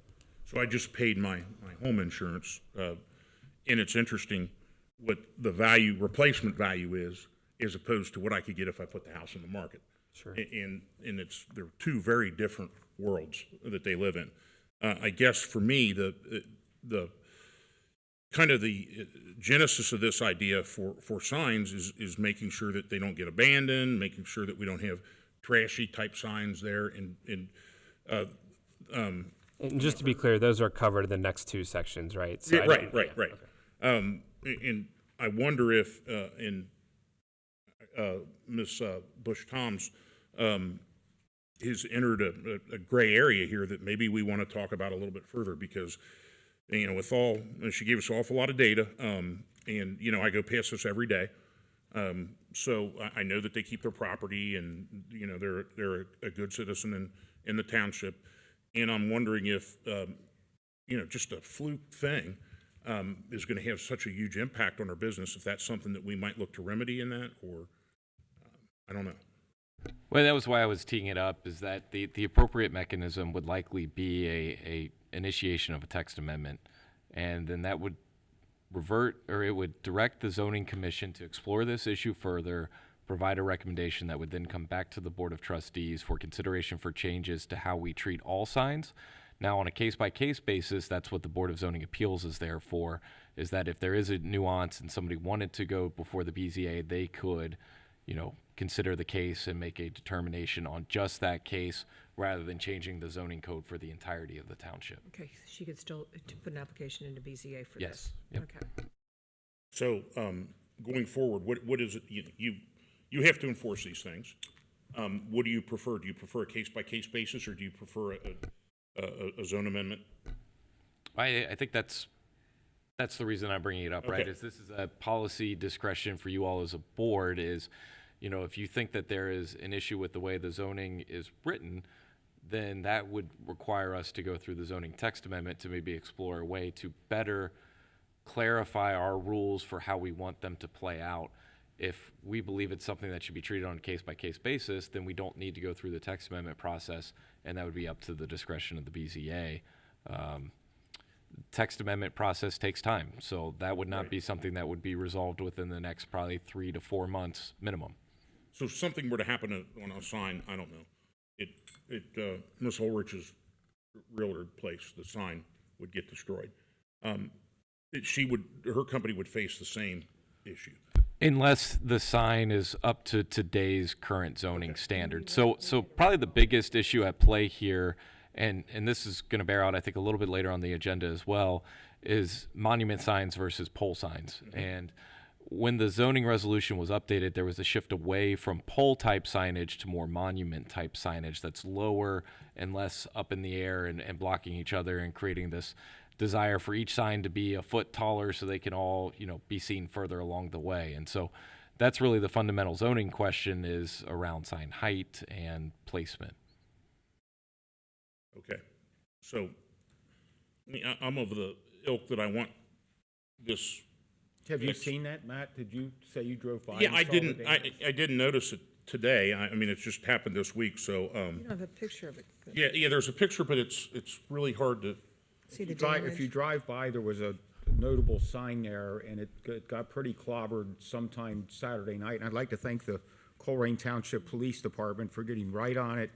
And I think they found out who did it, and for whatever reason, this guy happens to have insurance. That's good. But this lady's got her employees, and we need to do what we can to get her back up and running as soon as possible. It was a definite catastrophic event. So. Yeah, and to me, you know, obviously a case-by-case basis would work on this, but obviously also a text amendment. I want to know what is less bulky to work with and what opens up the fewest doors for people to find loopholes and take advantage of it. Yeah, I would say the BZA would be the fewest loopholes, because that is sort of their intent, is to evaluate things on a case-by-case basis.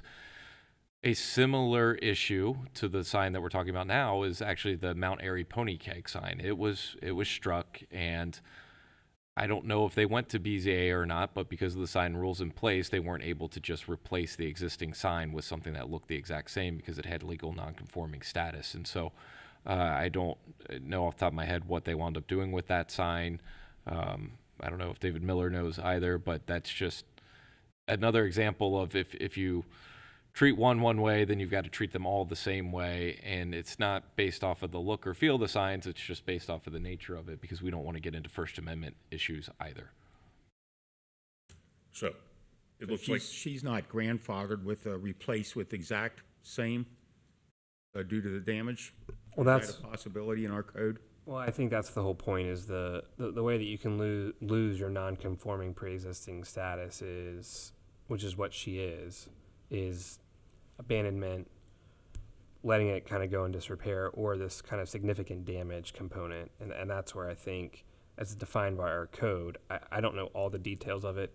My guess, it sounds like replacing it would be more than 30% of the value. Right, it sounds like it'd be 100%, 150%, yeah. Yeah. 100%. It's not like the wind, blew a quarter of it off or whatever the case may be. So that's just the way that, our zoning resolution is drafted to, it loses its non-conforming status because of that.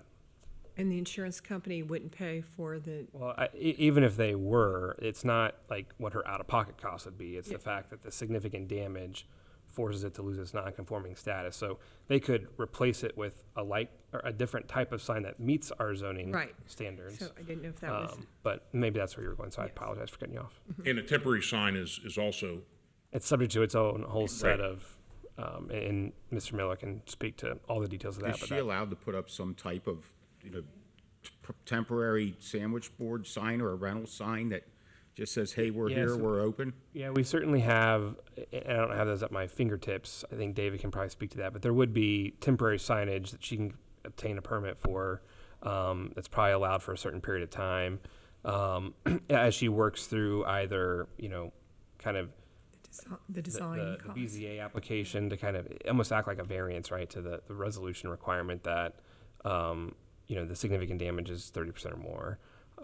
Or the text amendment, or trying to apply for and obtain approvals for a new conforming sign.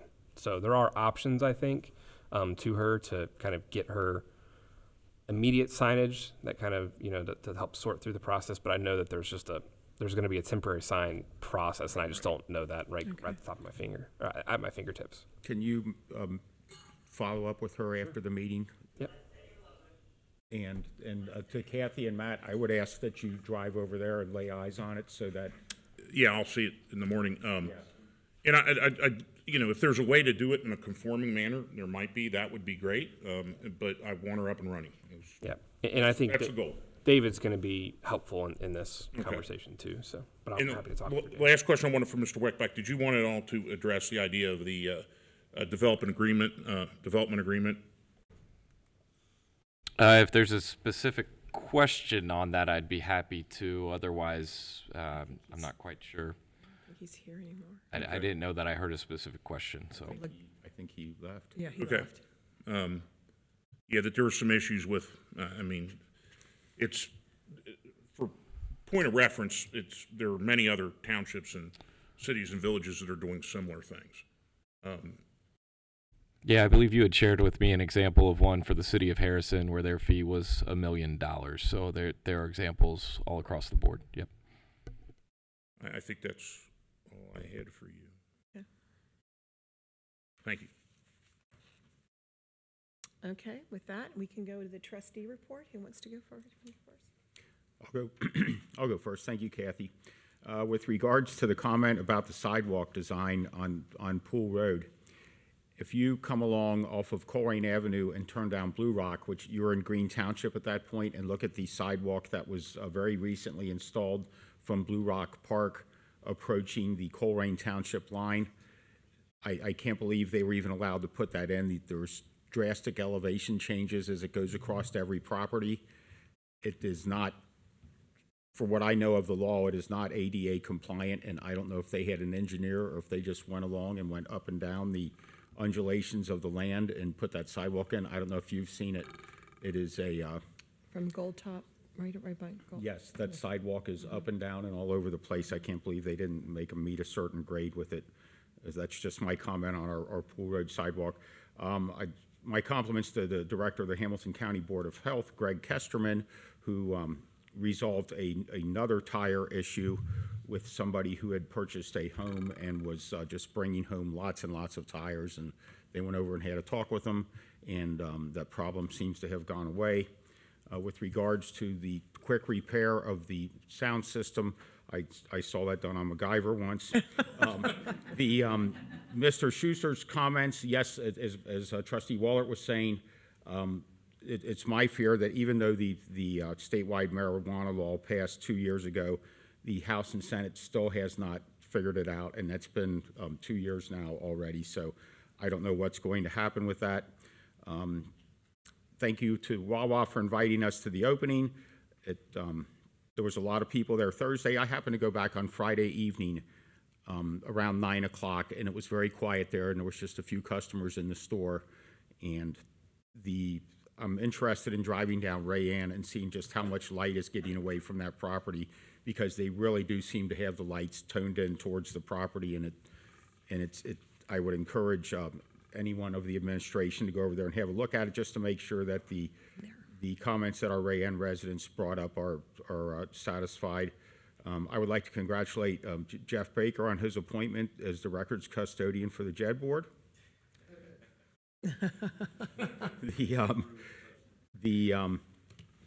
I always give out my phone number at these meetings, 513-404-3057, and I've gotten one in just the last 2 hours to go look at over on one of our streets. And I'd like to make one comment about a marvelous citizen we had here who's passed recently. His name was Frank Knight. He was one of the most positive, spirited, resilient, optimistic, able to overcome every challenge in life. And I've never heard this guy say an unkind word about anybody. Frank overcame so much stuff in his life, and ultimately he used his voice talent, and he was the top-rated show on 92.5 The Fox for the last 6 years. He had to give that up about 6 months ago because of the progression of his throat cancer, and he passed away last month. And Frank was certainly a wonderful Colerain Township resident. I'd like to wish everyone a Merry Christmas coming up. And with that, I'll yield to the board president. Just a real short report. Again, Merry Christmas to everyone, as Mr. Unger indicated. I don't think we've met since the solid waste, Hamilton County Solid Waste Board met last, and there was discussion of and I've talked about this before, there are 3 tiers. They're in-county, in-state, out-of-county, and out-of-state that get charged different tipping rates for putting stuff in the Rumpke landfill. And there was a discussion. There seems to be an element on the board of Solid Waste Board pushing for a entire program of what am I looking at? Composting, which seems like a great idea, but the board is kind of split pretty much right down the middle. There are those that want Hamilton County to own and operate a compost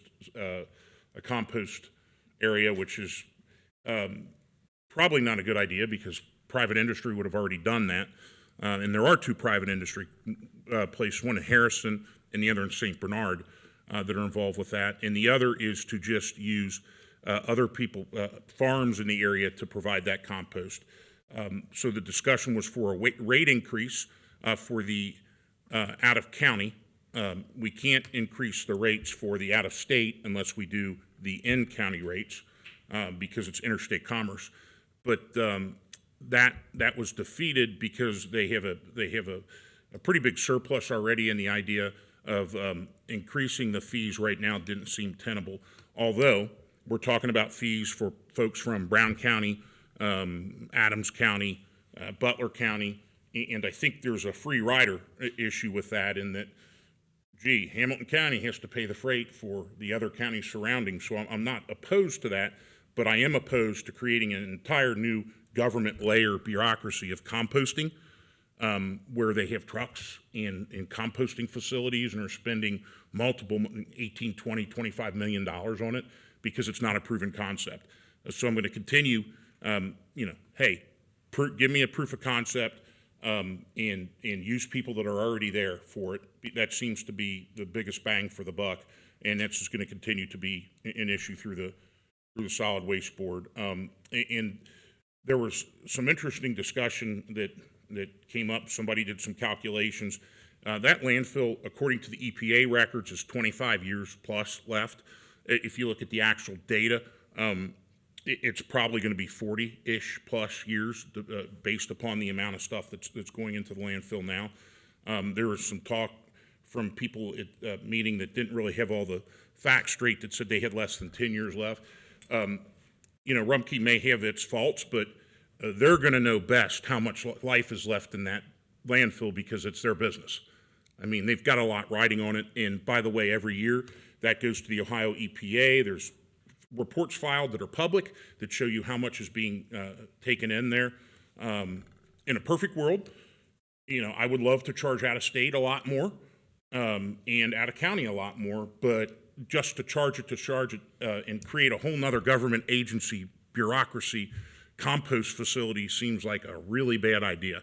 I proposed about 2 years ago increasing the out of county and giving it back to the members of the Hamilton County Solid Waste Board with the idea that, look, it costs Colerain the most to have it here, so we should get the most paid back by the other counties.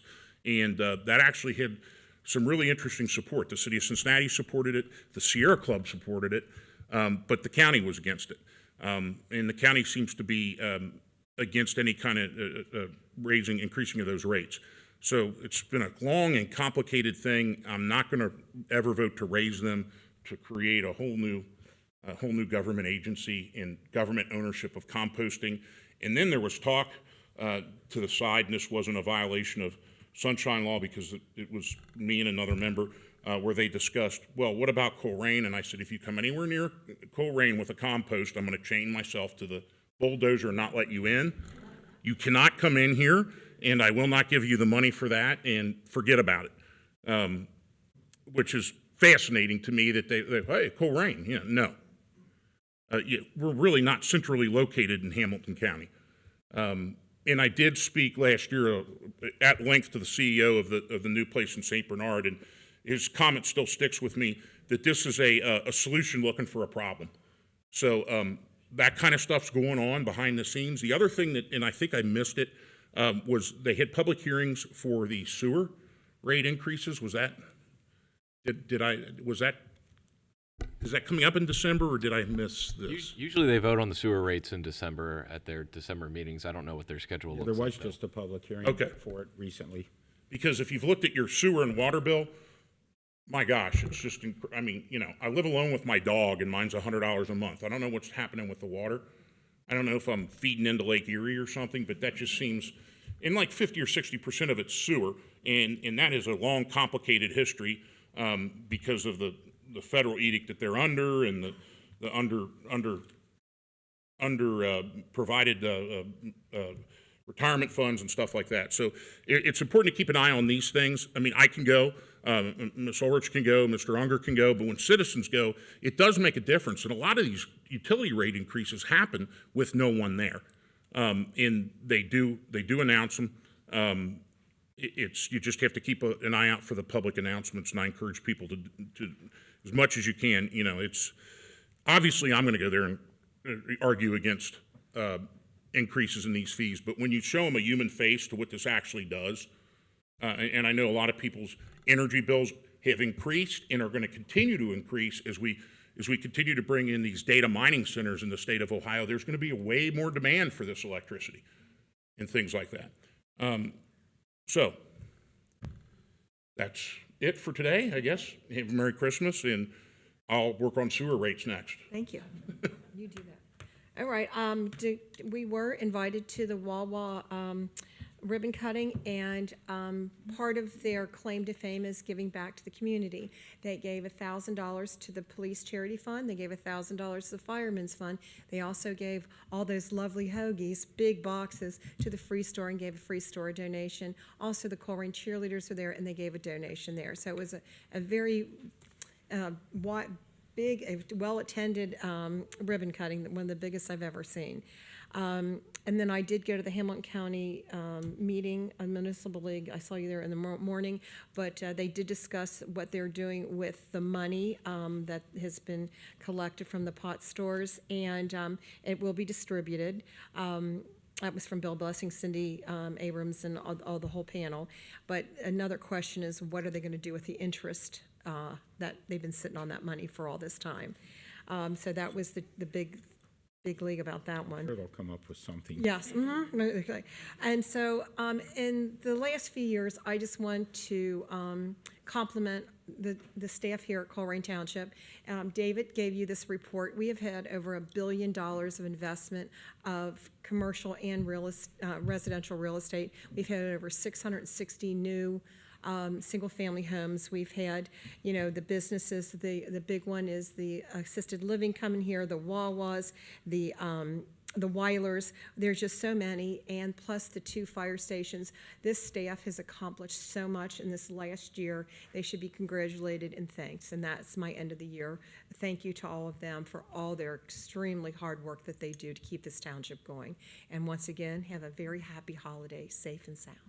Thank you. Now we'll move on to...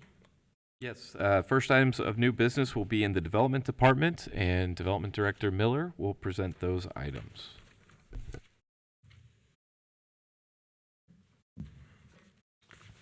All right, so we had our public hearings. Now these are the resolutions that are before the Board of Trustees for consideration. So in the packet, we've provided you with one that would approve what has been proposed, and then there's another that would deny. So as you have listened to comments on the few,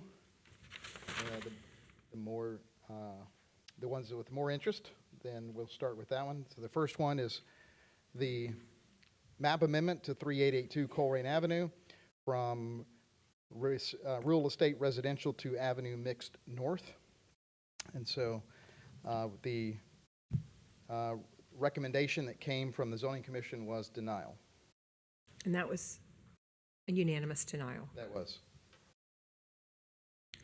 I motion that we deny case CCC 2515 map amendment to rezone 3882 Colerain Avenue from rural estate residential to Avenue Mixed North. Or a second. Any comments? You have any comments? None. No, but this doesn't mean that people can't make a further application. Yes, they can. Yeah. They can reapply with it. They could. Or a different organization can reapply. Right, right. Because as it is standing today, it is, right. No more comments? Ms. Horch? Yes. Ms. Runger? Yes. Mr. Waller? Yes. All right. Next item is a text amendment for alternative financial service businesses. And this was also discussed at the Zoning Commission. They recommended denial as a unanimous decision, 5-0. And just as a reminder, this particular text amendment would reduce the concentration that's allowed from 1 AFS business per 10,000 residents to 1 per 9. So this would allow our standard of 6 to go to 7. Actually, we have 6 now. We have 6. And we have approximately 59,300 and change of residents. So those 1 per 10,000 would be 60,000 people. So we're actually over the limit, Right. but they are legal nonconforming. So what this would allow is those 6 to remain, to all be legal per se, because 9,000 times 6 would be 54,000. So they're under that cap. Run that by again. So the 6th would remain, or would there be availability of the 7th then? There would not be the availability for a 7th. That's it if we deny it as zoning. Just the context here, though, too, is right that if right now there's 5 permitted, right? 1 per 10,000, 59,000. We have 6 because there's 6 existed at the time of the zoning resolution being changed to only allow 1 per 10,000. I think that if though one of those were to leave or move or abandon their use, then we would be at the cap of 5, and so that business couldn't move a location within the township because it wouldn't be permitted because we would be over the cap at 5. Like 5 is the cap. And once they're abandoned, they are grandfathered in from that abandonment for 2 more years, correct? So another one could move in. That specific location. So just because a company has one in location A, would like to go to location B, they can't go to location B because location A is where the non-conforming pre-existing use is. So company moves or leaves, isn't open. So for 2 years, location A could bring in another AFS there, but that would be the only way that it could come to the township is into that location within 2 years. So I originally voted no when this came up, and then I brought it back up for a text amendment because it was part of a larger plan with the idea that there was one alternative financial services place that was going to abandon their location and go to a new, but they couldn't go to a new because we've hit the cap.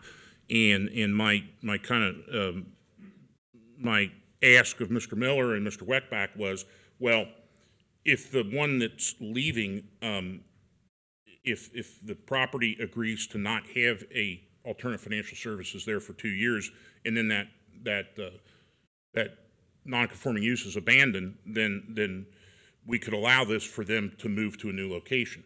It's my understanding in some of the discussions that it's been brought up that, well, we might be looking for another check cashing place at that location. So that kind of second step of that agreement was not only reached, and I feel a bit like they're trying to take advantage of that situation to introduce another.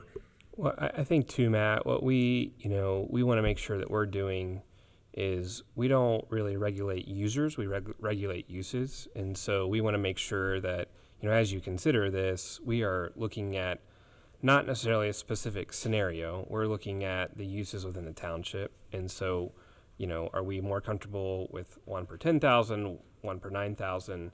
There's obviously like waterfall effects of that decision. But yeah, so I just want to make sure that we're focusing on the uses and not necessarily specific users. And we recently voted on a development agreement to have I was going to say recreational, but it's all the same, marijuana outlet there. And this puts the township in an interesting position because we have a financial interest in that. Are you asking me for my opinion or a question? Yes.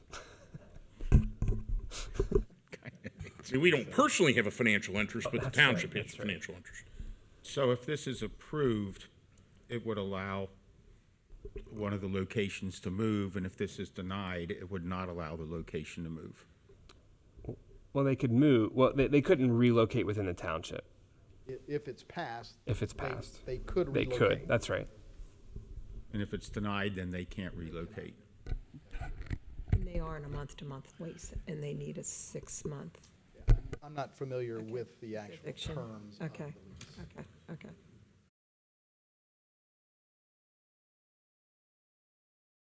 So are you finished? Yes, I am. So let me ask again, Mr. Conover. So, look, I'm bound as a fiduciary to the best financial deal for Colerain Township. And if that puts a development agreement at risk, then I'm allowed to take that into consideration. Or permitted to. Yeah, so I mean, these are these are legislative decisions. This is why you guys are paid the big bucks to make these difficult legislative decisions. There's a little bit more restrictions on administrative decisions. This is not one of those. This is a text amendment to the zoning resolution, so legislative. So I think that certainly can be part of your consideration, right? Of like, hey, we've had discussions of a certain project, or these are my plans for the township, and this is what I think would be best. I think that can certainly inform your decisions. What I would say too, though, is that, and I will admit I don't know all the weeds of what the waterfall where the waterfall could go based upon your decision.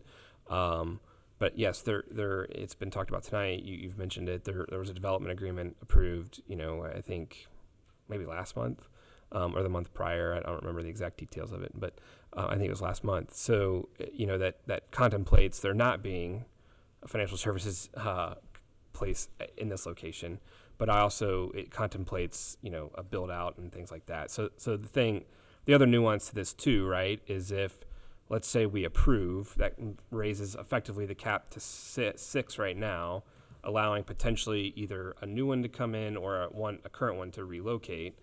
That site, though, could still, for 2 years, have alternative financial services location, and so would act, because it hasn't been abandoned then for 2 years. So in theory, then we could have 7 if the one would relocate. So just want to be clear. I want to make sure I didn't misspeak. All right, I'm going to motion to deny case CZC 2514 tax amendment for alternative financial service businesses. Okay, I'm going to second that. So question time. So this would not allow them to move, the denial? They can move. A denial would keep our cap at 5 alternative financial services within the township, and we have 6 currently. So the non-conforming, what I understand is the denial with the non-conforming use, they couldn't reestablish at a new location because we're at the cap. Right. And if they wanted to stay there, I guess they could under the non-conforming use. Mm-hmm. Right. So in order for the agreement to allow the dispensary in there, this needs to be approved or denied. Well, and I want to be careful because, the alternative financial services was not part of the agreement, just to be very clear. There is a existing property owner that has a tenant. It's my understanding that the proposed dispensary would be a new tenant of the existing property owner, or potentially buying it at some other point. But that's really, we have a development agreement with the potential new tenant, and it's not contingent upon any sort of approval of this or anything else. So I just want to be very clear. While I think it can factor into your decision, I don't think it necessarily has to be dispositive of your decision. And that was not and maybe I'm speaking a little too candidly here, but that was not part of the conversation that we had in kind of reaching that development agreement. And Jeff, please feel free to correct me if that's wrong, but that was kind of how that wasn't really right. Because I brought this up 3 months ago because somebody had bought the Aldi shopping center and they wanted to move, and at the time I couldn't get support from the rest of the board for it. Well, if this development deal goes down, we can. So does this maintain that status quo that if they move, they'll lose their spot? If there's a denial, nothing would change in the zoning, and so all the issues that were then would still remain. the property owner, and then it's up to the property owner to decide what he wants to do. He can choose his tenants so long as it's consistent with the zoning. Okay. Ms. Orich? Yes. Mr. Unger? Yes. Mr. Waller? Yes. Next item on the agenda is the declaration of abandoned sign at 9403 Colerain Avenue. So we had a public hearing earlier, had testimony from the property owner and his legal counsel. And the Board of Zoning Appeals has previously had a public hearing on this very item and then declared it an abandoned sign and then forwarded it to you for final declaration and then abatement. So the recommendation was to approve adoption of the resolution. A motion for the resolution to approve case BZA 25-26, declaration of an abandoned sign at 9403 Colerain Avenue. I'll second. Any discussion? So I'm looking at a picture of that on the auditor's website, and there, fortunately, if you go to the auditor's website and go to images, there are historical pictures, and this sign, the way I look at it, it is attached to the building. Is the sign in disrepair, or it just doesn't? This is a different sign. This is the one that's on the corner by the traffic light. It's in the right of way. It's right by the. Okay, this is not the one that's attached to the building. It is not. Okay. It is the one, it's the pole sign out by the street. And per the owner, it's not had a sign of anything for 5 years, just the white Per thing. the development department. No, I'm it just, has- okay. It has not had a sign in there for over 2 years. Over 2 years, okay. There have been machinations of what the owner has said was some type of an effort to put signage in there, but there never was anything in there that demonstrated it was signage for a legally approved ongoing business in that property.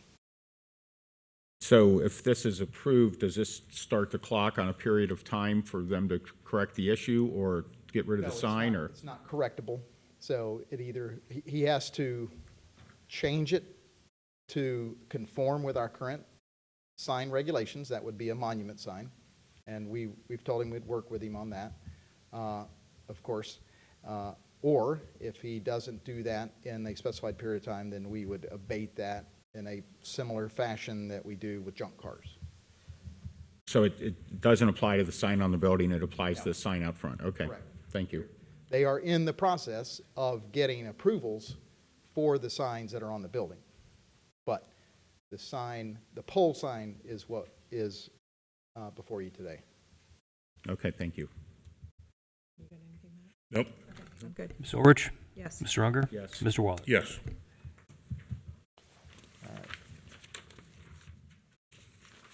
Next item before you is Resolution to. a resolution to, for amendments to the zoning resolution, text amendment to revise standards related to animal and agricultural uses. And so what we're doing here is just updating best practices and modernizing ability for residents to care for animals in safe and reasonable ways. We had very good discussion with the zoning commission and residents. We even went the extra mile, had a kind of an all-call for residents to come in and talk to us what their experiences have been, whether they are in the more rural areas of Colerain Township or the more dense in Northbrook. So very appreciative of all the input, whether it's chickens or bees. And so this right here is just modernizing. It was always the easiest joke to punch on that we allowed for a half a horse. And we had a lot of residents that were troubled about which half they had to choose. And so we have corrected that. So recommendation is adoption. I will motion to approve resolution case number CZC 25-6, a zoning resolution text. I'll second Kathy's motion. Any discussions? Thank you for your work on the topic. Basically, we're looking at chickens on an acre. Yes. The size isn't changing. Okay. So still an acre. Ms. Orich? Yes. Mr. Unger? Yes. Mr. Waller? Yes.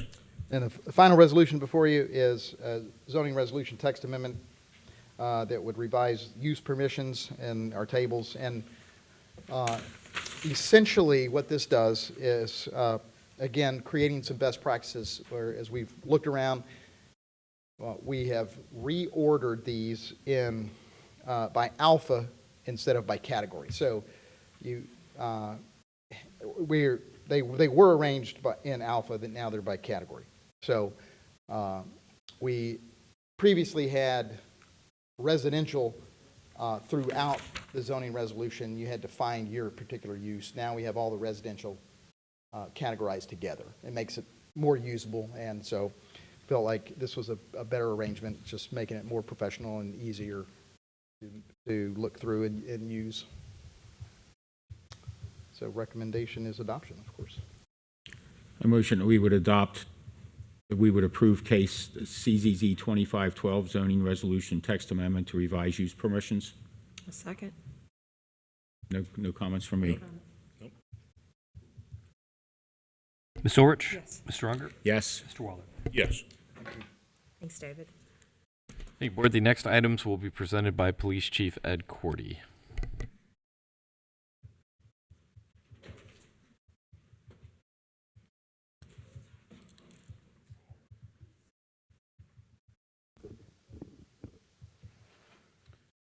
Okay, item A is a resolution declaring nuisance and ordering abatement. This resolution allows for the removal of uncontrolled vegetation and/or refuge at the following properties: 3236 Cliffside Drive and 3374 Dolomar Drive. Recommend adoption of the resolution.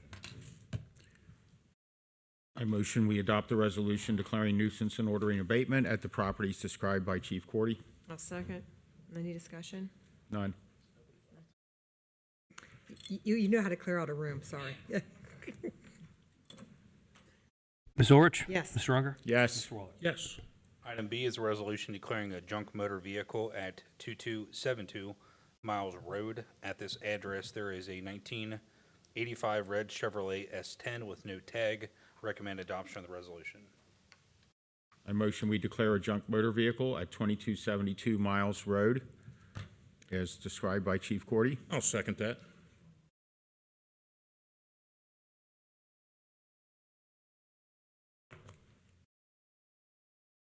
Ms. Orich? Yes. Mr. Unger? Yes. Mr. Waller? Yes. Item C is a resolution declaring junk motor vehicles at 9757 Yuba Court. At this address, two vehicles, first being a 2004 gray Lincoln Navigator with Ohio tag JXQ5463, second being a 2001 red Chevrolet Monte Carlo, Ohio 769 PKC. Recommend adoption of the resolution. A motion to adopt the resolution declaring a junk motor vehicle at 9757 Yuba Court. I'll second. Ms. Orich? Yes. Mr. Unger? Yes. Mr. Waller? Yes. Items D and E are both come from the Code Enforcement Review Board. A case was held and hearing on the properties for each. Based upon their findings, they passed a motion to recommend the Board of Trustees declare the properties as subject to compliance with the Colerain Township Rental Registration Program with fees assessed. The curb is deemed that each property is in violation of failure to register a first offense with a late fee. So item D is a resolution declaring a registrable property and ordering abatement at 2885 Kingman Drive. Recommend adoption of the resolution. A motion to declare registrable property and ordering abatement at 2885 Kingman Drive. I'll second, and thank you, Curb Board, for finding these properties.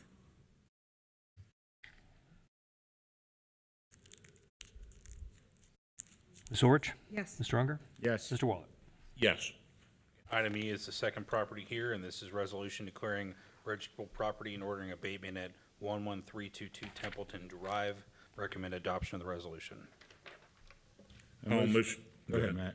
I'll motion to declare registrable properties and ordering abatement at 11322 Templeton Drive. I'll second it.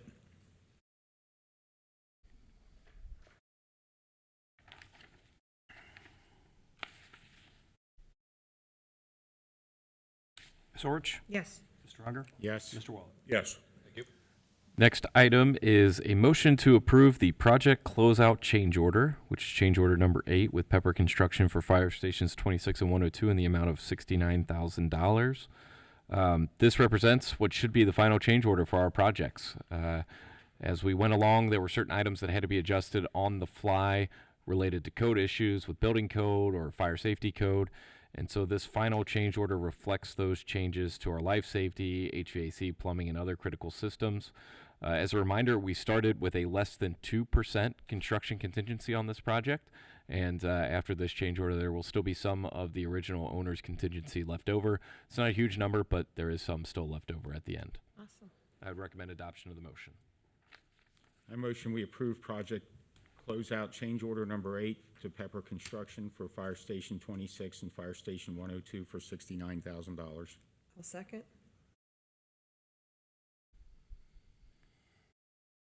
Ms. Orich? Yes. Mr. Unger? Yes. Mr. Waller? Yes. And Chief Cordy will handle the last item. Item G is a motion authorizing the township administrator to enter an agreement or an addendum to agreement with Northwest Local School District for police services. This addendum will add 3 additional school resource officers to the existing contract with Northwest Local School District. This will allow the department to add 3 additional officers, one being at Taylor Elementary, one being at Pleasant Run Middle School, and another being at Colerain Middle School. Again, this is for sworn police officers to add to our list of officer group. This will increase the number of officers that we have in the school districts to having a physical officer on almost every, except for one property. We'll have somebody there as completely covered by the school district. This was voted on by the board, the school board last night, and approved. Recommend adoption of the motion. Costing the township nothing for I this. motion we authorize the township administrator to enter into an addendum to the agreement with Northwest Local School District for police services as described by Chief Cordy. Second. Ms. Orich? Yes. Mr. Unger? Yes. Mr. Waller? Yes. Thank you. Thank you. Thank you, Board. I believe the next item was requested by Trustee Unger for a deeper dive and conversation around our traffic calming policy. So I'll yield the floor to you. Yes, and I've read through and reviewed the policy, and the one over on Orangewood follows the policy. I think this involves the one on Fairglen, where after watching the events that had gone on at Clifford Park last summer, it was my feeling that the street was about to turn into a street takeover, like what happens in Cincinnati on a regular basis, it seems, during the summer months. And at the time, I had motioned that we would install speed bumps there, and the other two trustees agreed with me on that. And in my discussion with you, you said, wow, we need to watch what we're doing with that. Well, I think we are following the policy. It's just in that particular case, I'm not going to let the problems of Cincinnati work their way up into Colerain Township. We had there's been events, summertime events advertised over at Clifford Park that were not known to us, beyond our control, starting at 9 at night, going till 1 in the morning. There was quite a bit of activity over there, and this was in response to the residents. So I agree with our traffic calming policy. I think that particular incident on Fairglen was for the immediate betterment of public safety. And if I can maybe offer some just perspective generally on the policy that we as staff have seen, just for the board to consider as well. If we're looking big picture, one of the things that we often have had happen when we're actually out installing this speed cushions is residents coming out a little upset. Oftentimes they're neighbors who aren't aware when we're installing these, and then when they find out, they're a little upset with us after the fact. And so when we think about the policy on the whole, there are parameters around speed counts, traffic counts, all that kind of things already built in. I would suggest that if we were to ever crack the policy back open and look at revisiting it, that we consider whether or not there should be some level of homeowner signature process as well, to try to avoid some of those issues that we've seen with some of our staff in the field. This could be very similar to how lighting districts work or things like that. And one of the other issues that we often find with a lot of the residential streets is it's actually the neighbors that are driving really fast. And so if you have somebody knocking on your door saying, hey, you're about to get a speed cushion in front of your driveway and you've been driving fast, maybe that would encourage you to change your driving habits. But that would be something I would suggest to the board to consider for future policies as well. Sure, and in that particular case, at the time, we were discussing if we could have an officer over to secure Clifford Park at night. Most of our parks are out on county roads. The unique thing about Clifford is it's basically in the middle of a subdivision. Yeah, and I'm not speaking fairly, I'm speaking holistically, Right. because we get, I would say, half a dozen to a dozen requests a year. In fact, there have been at least 2 instances I'm aware of where the request came from a subdivision that has an HOA, and so I reached out to the HOA, and the HOA weighed in and said, no, we don't want those. And so it's for me, having something like that built into policy would provide staff with that ability to empower the resident to then go through a process to get the signatures to then sort of truncate this entire So conversation. Fairglen set aside the policy that the board voted on and established several years ago. So do you think there's defects with that policy now? That's what I'm getting at, that would be a way to maybe address some of those defects ahead of time so that, if nothing else, So there are defects, and you would propose that. That's the one change that I would propose, yes. And I don't know that it has to be 50% like a lighting district, but some level of support from that neighborhood to justify the deeper dive and exploration, especially because what we found is that it's often very difficult to find where there are driveway offsets big enough to put these in. Sure. And so oftentimes we're taking people's parking spaces away, which then creates a whole nother sort of issue with those neighbors and residents, especially if they didn't want it to begin with, and they felt like they didn't have a voice in the process, whereas at least having a petition of some sort would force a conversation and make them more aware than how we did it with the ones where we've already installed them in the past. Right. So how would you define, if there was a petition, and using the example of Orangewood, which is a long street that has a pretty good descent to it, and that neighbor over there had contacted me at my number, 513-404-3057, and said, hey, we've got to do something about the speed here. And I said, well, there's a process you have to follow. You have to submit a request in writing, and at that point, the administration will go out and see if speed bumps are practical, if we could put them in, and see if it's a budgetable item. And so you're suggesting, let's say in the Orangewood case, that neighbor who had sent the initial request following our policy would need to go out and get some probably percentage of the nearby. Right. So when you bring this back to us at the next meeting, are you going to say people within 500 feet of the proposed speed bump? Because on a street like Orangewood, it's probably a third of a mile long. I would say it would be something that would make sense for that entire street, because the bump itself is going to affect that whole street, and in order for the speed bump or speed cushion to be effective, you have to have multiples. As soon as there's a large gap where they don't exist, that's when you get sort of retaliatory speeding, and people would then floor it. So the odds are, if we're looking at doing speed bumps on a street, we'd be looking at doing enough over that entire stretch of the road that it would affect all the neighbors on that roadway. And Coogan's over there, and I've had complaints from Pippin to Coogan, that's a cut through there. People just go past that stop sign and speed there too, so where do you set the limits? And who would have the final veto on that? No, so the way that I would suggest this working is a petition process is step one. So you reach out to us, we would take the effort of putting together petitions, pulling the property addresses, putting them together just like we would with a lighting district.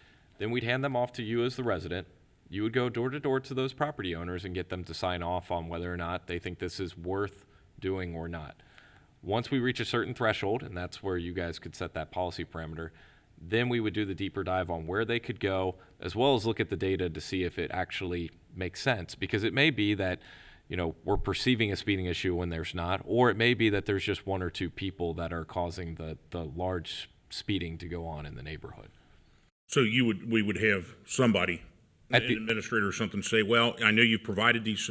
We would probably have to tell them before the signatures, hey, the signatures won't do any good because we don't anticipate there's a problem here, or... Well, we could do it the inverse. We could have it set up. This is where the policy is up to you all. We could have it set up where we do a traffic study and then require petitions after the fact. But I would suspect that if you get a traffic study that says we should do this and it meets all of our parameters, and then they can't get the petitions, then you all are left in a precarious situation of now you've got a traffic study that says you need to do it, but you maybe don't have the support of that neighborhood to do it, if that makes sense. I'm thinking of a small street where there's they perceive that there's a speeding problem, and it's like 12 houses or something. And the odds are they get 8 votes for it. If it's a small street and there are 12 houses, it's one of those 12 houses that's causing the problem, right? Yeah. And so if they learn that we're about to get a speed cushion, maybe they'll change how they drive to avoid having that speed cushion There are other traffic calming items besides speed tables or speed cushions. You might send Public Works over to Orangewood and go, wow, we don't even have a speed limit sign back here. Let's put up a couple of those. I know recently, a couple of meetings ago, there was a purchase order to get the software to relight our speed signs that we bought 5 or 6 years ago. Has that, I know you don't know this in front of you, have we got those back up and running now? And we They're can ready to go. Go back and do some traffic studies and see if the problems are actual or perceived. Yeah, and so I figured if we were to have the conversation, I would at least offer that suggestion just so that there's more of that dialogue and conversation, because I feel like there's a missing gap there. And usually we aren't even aware of it until our folks are installing them, and then people are confronting our staff, and they're pretty ticked off. But at that point, I get confronted all the time. I'd imagine these two do also. If you want to bring back with the exception of Fairglen, and you understand what the thinking was there. Fairglen's on the list, that's gonna happen. This is just, And I almost looked at Clifford Park last year as, we're the nuisance neighbor, it's our park, we're not controlling it. So the township, the Board of Trustees was actually part of the problem for not figuring out a way to control it. So we've agreed to put down speed bumps, and I did have this discussion last week with Mr. Weckbach, Matt, and Kathy, and that street, if approved, it happens to be on our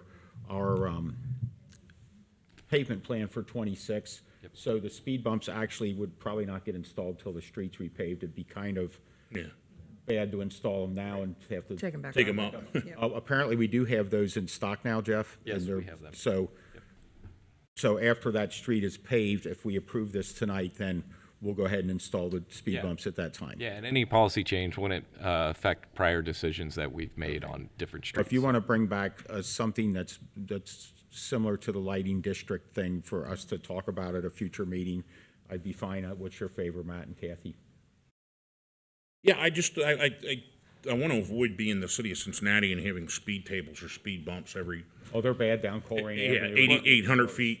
I mean, I drive down Colerain and up Glenway, so that's all I do all day is drive over in Queen Do City. you center so that your tires had the minimum impact? I try to go as fast as I can so I could fly over it. There you go. Not really. No, it's a pain because people don't realize how they don't look, and they slam on the brakes. And I think they've been putting one in at the corner of Colerain and North Bend for the last 6 months. That one's bad. Yeah, I don't know what's going on there. But I don't want to be inundated with a bunch because it's just not tenable with our budget. I mean, we need to figure out a way to make people do the right thing. And we've gotten a lot of requests for them, and over the past couple of years, with the failure of the police levy, unfortunately, we weren't doing speed studies, so that was kind of our stance, is we can't even do step one of the process.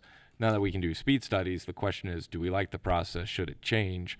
My recommendation would be to install some level of ownership on those that are requesting it. Yeah, and I think a dive into what other similar townships are doing would be. Most townships, when we looked at this several years ago, had a policy of no traffic calming. Okay. Well, So you're going to bring back something at a future meeting? Yes, based off the feedback that we got Making here. it similar to our lighting district plan? Something to that effect, yes. Okay. All right, I think the next items will be presented by Assistant Administrator Mays. Welcome back. The next item on the agenda board can be found on page 184 of your packets. This is a motion to approve to adopt the 5-year road plan. As you know, we've completed our final stages of the new 5-year road plan, and it includes years 2026 through 2030. And I believe Administrator Weckbach sent you all a memo indicating that our pavement condition index has improved steadily over the last 5 years, which is kudos to the board for giving us the funds to get that number higher. So staff recommendation is an adoption and approval of the motion. I motion that we approve the motion to adopt the 5-year road plan. A second. Ms. Orich? Yes. Ms. Strunger? Yes. Mr. Wall? Yes. The next item can be found on page 191 of your agenda packet. This is a motion to issue a request for bids for the 2026 road program. The 2026 through 2030 road program, as mentioned, has been assembled by our public services crew. Consistent with past practice, we are proposing that the streets of the 2026 road program receive a minimum of a 2-inch mill and fill, and also other maintenance and repairs to the list of streets that are on that proposal. We are planning to open bids in early 2026 to get the project started by the spring. Staff recommendation is an adoption and approval of the motion. I motion we issue a request for bids for the 2026 road program. I'll second. And did you say you had a bid due date yet? Or We you're haven't posted you're it still yet. composing the bid document? We'll start it tomorrow as soon as it's approved. Okay, it's our core responsibility as trustees, is to maintain a system of roads. So Ms. Orich? Yes. Mr. Unger? Yes. Mr. Waller? Yes. The next item can be found on page 192 of your bid pack. See, you got me talking bids of your meeting packet. It is a motion authorizing an invitation to bid for the Amarillo Court Stormwater Improvement and Road Replacement Project. The township is scheduled to receive funding from Hamilton County and from ODOT for this project in the amount of $586,608, which is 80% of the estimated project costs. It is anticipated that all work will be completed in 2026. This is one of our streets has the lowest. Sorry. Sorry. Bless you. Has the lowest rated street in our pavement condition index list and is in great need of repair. This will also repair the flooding that happens in this area.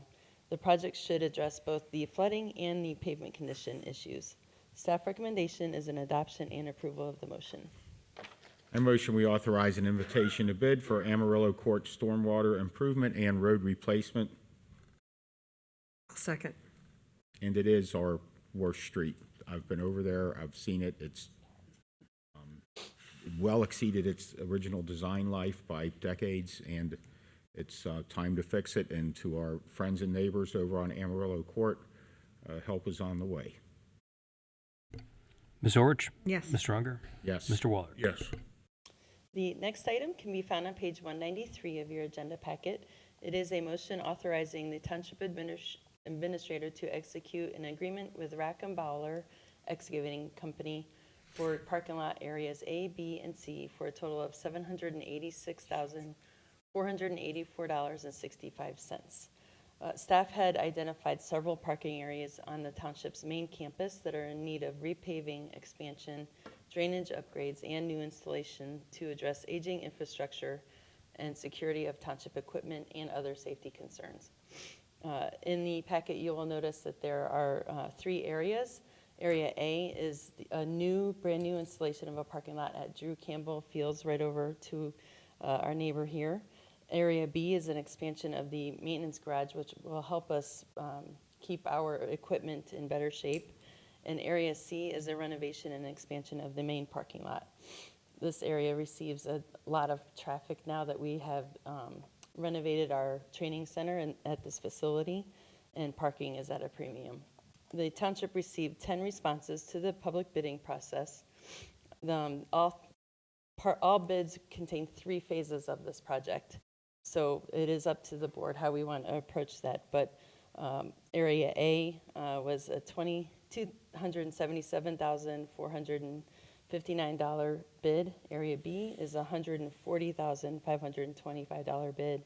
And Area C is a oh, I'm sorry, I got that all backwards. But essentially, there's all 3 were bid as separate bids. Staff recommendation is an adoption and approval of the motion.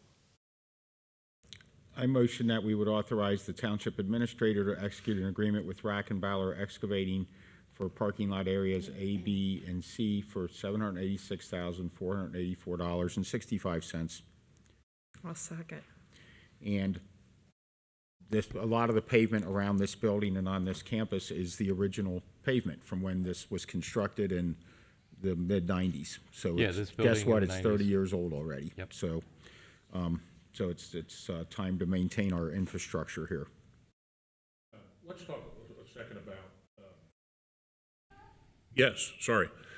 Let's talk about Area A for separate from B and C. Area A, we're talking about a new parking lot and a hard barrier. What type of hard barrier are we speaking about there? That would be the parking lot. Right now, the grass field goes right into the street. So there's nothing preventing a soccer ball to, that parking lot will act as a barrier between the playing surface and the street, which is obviously a dangerous concern for us with the children playing soccer there.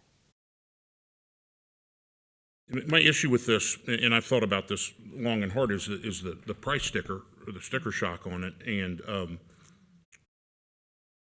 you know, I don't want to make the mistake of jumping ahead of the game when it still has more use. And Area A concerns me because we do have parks and fields. And to add now we've added an additional, if we had an additional parking lot, an additional barrier, that's something that, again, needs our maintenance. And we've added an additional financial obligation to the township. So this area would also serve as an expansion for our training center. That would be a dedicated lot for our training center, which we've used quite extensively. And we use that through Cincinnati State? Cincinnati State, as well as now that we've built out what we affectionately call the Blue Room, we're able to host a number of additional regional and national trainings for police as well. I believe they've got a taser course going on later this week.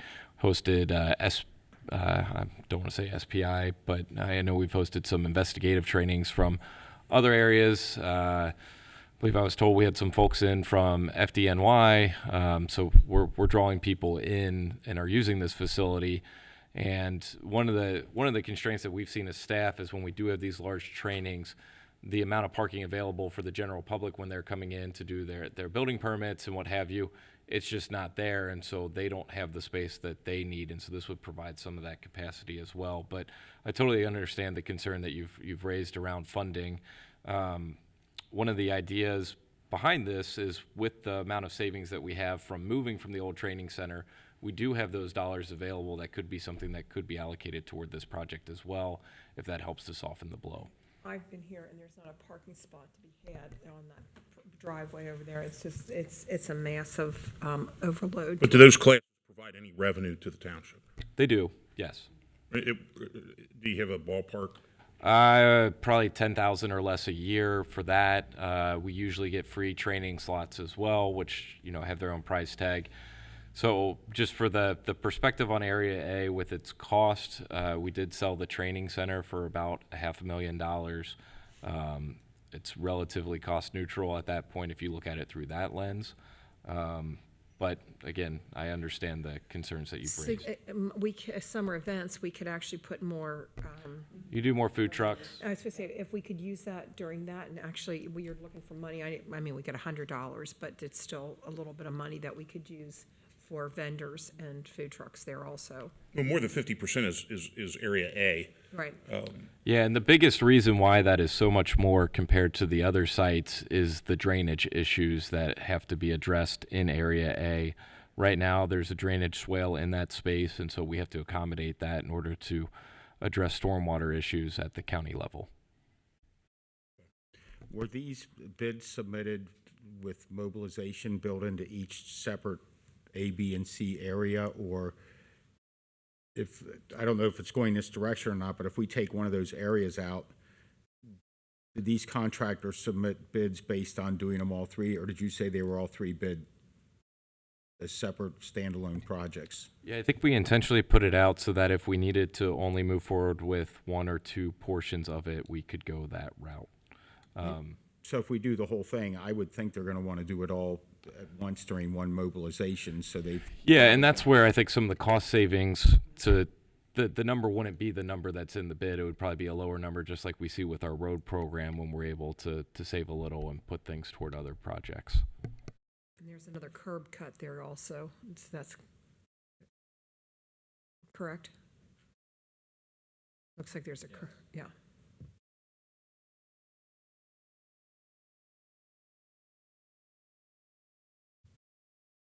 Oh, the motion's on the. Yeah. Yeah, that's all I had. Ulrich? Sorry. Yes. Mr. Unger? Yes. Mr. Waller? No. The next item can be found on page 196 of your agenda packet. It is a motion to authorize the Township Administrator to execute an agreement with Civic Plus Software for the Recreation Management Online Reservation Tool. This is our software provider for our field rentals, shelter rentals that we currently use right now. The cost for this one-year renewal agreement is in the amount of $6,025.02. It is recommended that the board approves this motion so that we can continue our customer service smoothly without any interruption with our users. Staff recommendation is an adoption and approval of the motion. I motion we authorize the Township Administrator to execute an agreement with Civic Plus Software for the Recreation Management Online Reservation Tool. I'll second. What was the cost last year? Do we have that? I believe that this renewal was a 5% increase over the cost from the year before. And you might not have this information in front of you, but what is the total revenue from shelter rentals? We bring in anywhere from $70,000 to $90,000 a year in shelter rentals, is my understanding. Oh, yeah. And the advantage of doing it online versus in person? Yeah, if it's in person, we have to have staff available that can then handle the system, book it, all of that. Right now, if you go online, you book whichever shelter you want. You don't have to interact with staff. It's a lot more customer. I guess you could do it as a customer whenever you're ready to do it. And in the past, so I'm just going to pull back the layers here on this onion a little bit. If you were to look all the way back and say 2012, when we were doing things with paper, basically we'd have to set up a day and residents could come in on that first day when we opened the season, March 1st, and there'd be lines of people, and then you'd have people getting upset because, I don't know, if I cut you in line and now I get the shelter for the date that you wanted, it was just a little more cumbersome doing it that way. So this has certainly operationally made things a lot more efficient. Okay. Mr. Orch? Yes. Mr. Unger? Yes. Mr. Waller? Yes. The next item can be found on page 200. This is a motion authorizing the Township Administrator to execute an agreement with MI Homes for snow and ice removal of Abbeytown subdivision. And just that, like in years past, this is a contract to remove their snow and ice at a rate of 10 cents per lineal foot. There's a total of 3,070 lineal feet of snow removal for this area. Staff recommendation is an adoption and approval of the motion. A motion, we authorize the Township Administrator to execute an agreement with MI Homes for snow and ice removal of Abbeytown subdivision. A second. I had heard a comment that, well, you're doing something at a discounted price, and I thought about that, and I thought every one of those houses is already paying taxes to the township, to their property taxes, so we're actually getting a little bit more out of pushing snow on that street than, say, when they push snow in my subdivision. Because I pay property taxes, I'm not paying that extra, which I think is a small rate, but I guess it's comparable to what other municipalities do. We're not going back on somebody's private singular driveway. We are paving the common street that belongs to, that all the residents are paying. And specifically in that subdivision, those houses are certainly beyond my capability to buy one of them. So there's some expensive homes paying large property tax bills back there. So I'm fine with pushing snow until that street gets, once that street gets dedicated or assigned to us, then we don't get the extra money out of it. That is spot on. Mr. Orch? Yes. Mr. Unger? Yes. Mr. Waller? Yes. And the last item can be found on page 203 of your packets. It is a motion authorizing the Township Administrator to execute an agreement with Choice One Engineering for the design and engineering of Amarillo Court stormwater drainage improvements in the amount of $74,750. Obviously, now that we have the grant, we need an engineering plan to go out to bid to find a contractor to do this project. Staff recommendation is an adoption and approval of the motion. A motion to authorize Township Administrator to execute an agreement with Choice One Engineering for design and engineering of Amarillo Court stormwater drainage improvements in the amount of $74,750. I'll second it.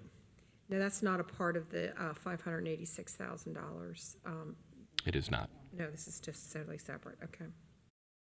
Ms. Orch? Yes. Mr. Unger? Yes. Mr. Waller? Yes. For the next item is intended to be a discussion item. There's sort of 3 points related to this, all about how we sort of operate our meetings. So I figured it may make sense to take these one at a time. And really, I'm just looking for sort of an assent one way or another from you all on these items. I don't think we have to do anything formally via motion. Whatever direction you give me today on these items, I will incorporate into an updated rules of procedure that you will consider re-adopting at your organizational meeting like you do every year. First item is really just a question about the meeting start time. Historically, prior to June of this year, I believe all of our meetings started with executive session at 6 p.m. followed by the regular meeting, business portion at 7.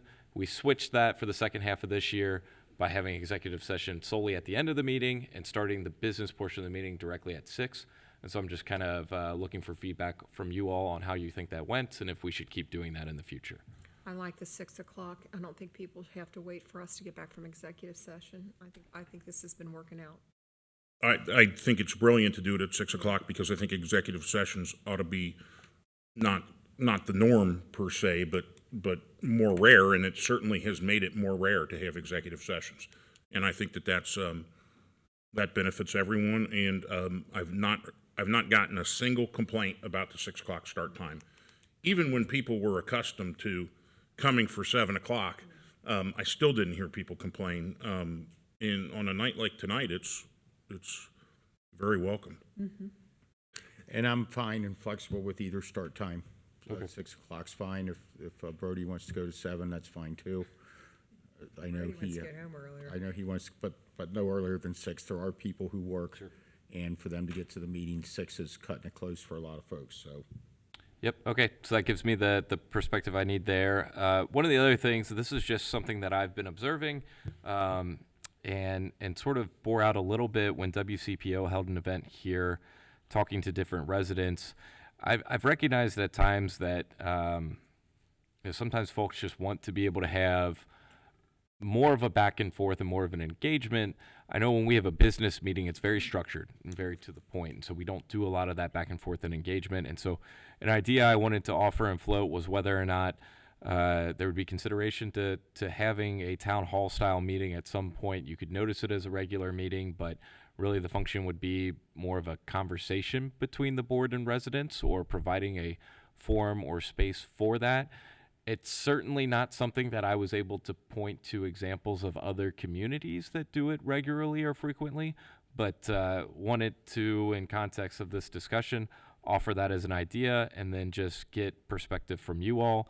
One of the ideas from this is if, say, at said town hall style meeting, folks showed up and say they had code enforcement complaints and they didn't understand why a car wasn't being removed or whatever it might be. You all could then look to me as staff and say, hey, that sounds like a great thing to have as a presentation at our next meeting, or whatever that might be. It could fuel some of those conversations, may just provide more sort of open airspace for you all to work on whatever issue may be the issue du jour, not just something that is formally on an agenda. So I'll pause there just for whatever feedback you all have on that. What do you think about doing it quarterly versus once a month? I have no preference at all on any of this. It was just an idea of something that And may or we've may done not be several worth doing. town home meetings, and they were pretty well. I mean, we had them over at the senior center, and we had all the administrators over there. That was pretty well attended. Yeah. I'm fine if you want to go ahead and schedule one and see how it goes, and then we can schedule another one and see how it goes, and maybe Okay. set it up as something. So maybe, at least what I'm hearing from the first two is more of a case-by-case basis, not necessarily something that would have a frequency See what to the it. attendance is, and you'd have to figure out a way, and if one person wants to take all Domineer the the time, we'd have to figure that out. Yeah. And, no, I'm fine. That's why I give out my phone number also, so people can get a hold of me. So I'm not against the idea. I just have some concerns as to what it would look like. So so you're talking about non-structured, but I kind of wanted a structured, non-structured. Right. I mean, so that, all three of us aren't bogged down for like an hour and a half with one constituent or one issue. The other thing there with I don't think we really advertise this a whole lot, is that people can come before the meetings, right? And meet with staff. I'm not going to know why somebody's car was towed specifically. Or I'm not going to, I'm not going to know why somebody's sign was taken down specifically. But I do think it's one of the most awkward times in this entire job or position, when somebody comes up during constituent comment and you're like, thank you. And they're simple questions, and our rules don't permit us to answer them.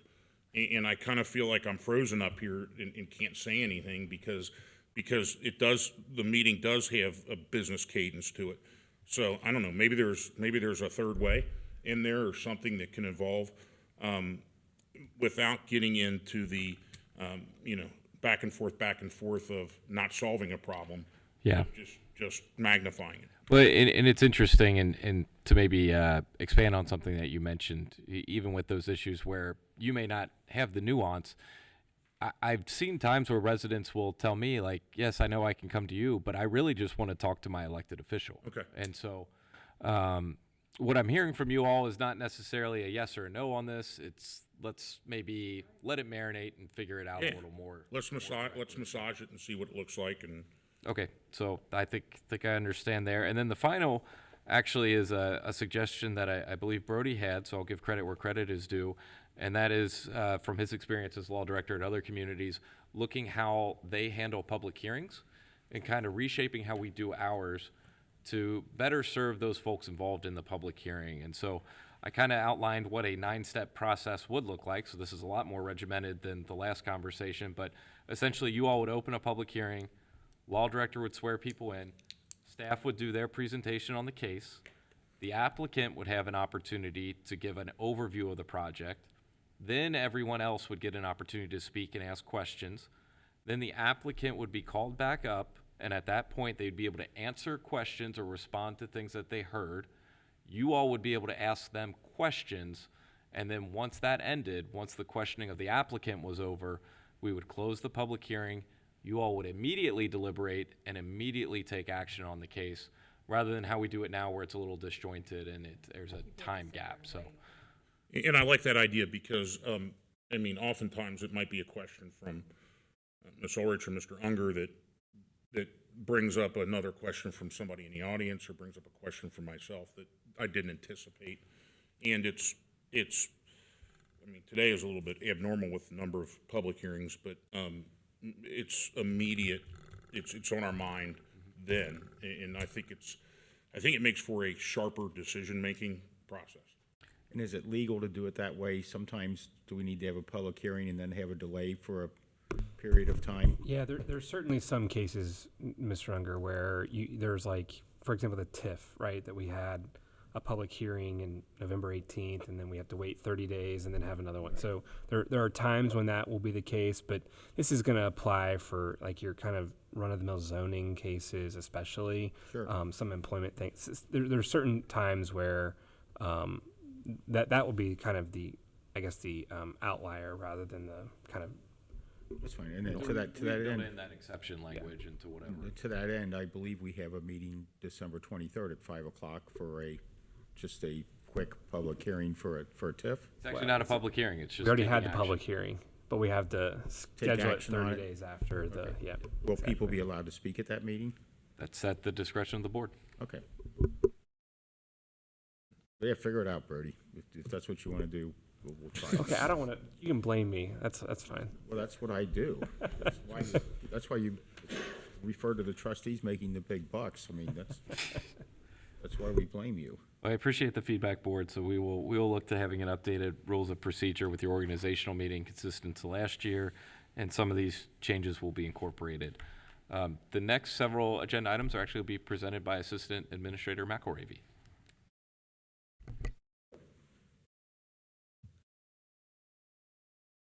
You know, Mr. McElravy, everybody talks about the citizens having to wait, but it seems to me you have to wait every meeting till way past the halfway mark. Well, you know, the board could amend the agenda to have me go first.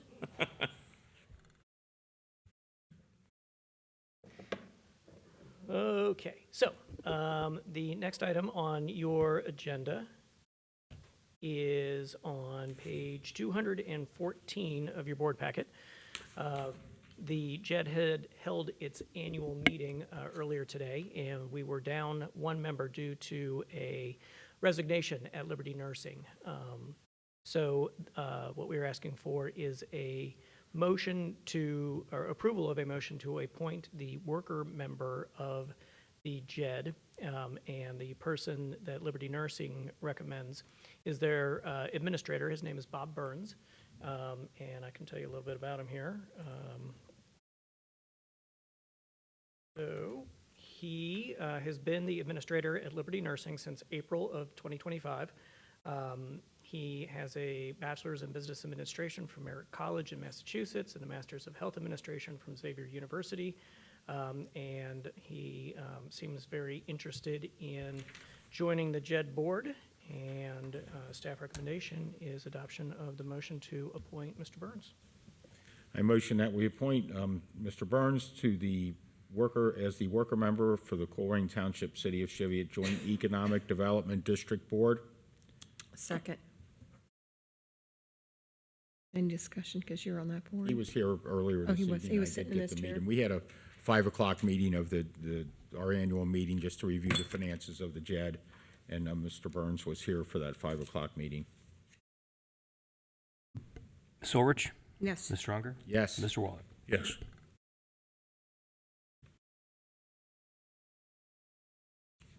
Thank you, Board. Next item on your agenda begins on page 215. We've got a bunch of budget items on the agenda here, just to make it clear for the public. What we are contemplating with this motion is an adoption of amended appropriations for our current budget. This is for 2025. And there are a series of increases and then one decrease. The resolution that is in your board packet is actually a little bit out of date. There's a couple of additional changes and appropriations that we needed to make in that. Those are at your desk at the dais. And I can roll through each of those individually. The first increase is in the police fund. It's an increase in appropriations of $4,000 to $11,979,880. This is to cover the additional expense related to our property insurance premiums. The next increase is in the fire fund. That's an increase of $50,000 to $17,837,010. And that is to deal with salaries and other expenses related to payroll. The next increase is in Fund 2274. That's the American Rescue Plan Fund, and that is an increase of 1 penny to a total of $6.43. Our hope is that we are finally going to close this fund out with this payroll that we're processing this week. The next increase in appropriations is in our EMS fund. It is an increase of $99,067 to $1,569,005. Again, this is payroll and pension expenses for our fire folks. Next one is Fund 2901, which is the Kroger TIF. This is an increase of $1,997.16. And this is to align appropriations with resources so that we can make the December debt service payment to Kroger for the Springdale project. The next change in appropriations is actually a reduction. Fund 2908, this is Community Development Block Grant Fund. This is a reduction from $100,000 to $0. The residential rehab program, which is on your agenda a little bit later, that we had originally scheduled for 2025, we had to push to 2026. So this change reflects that.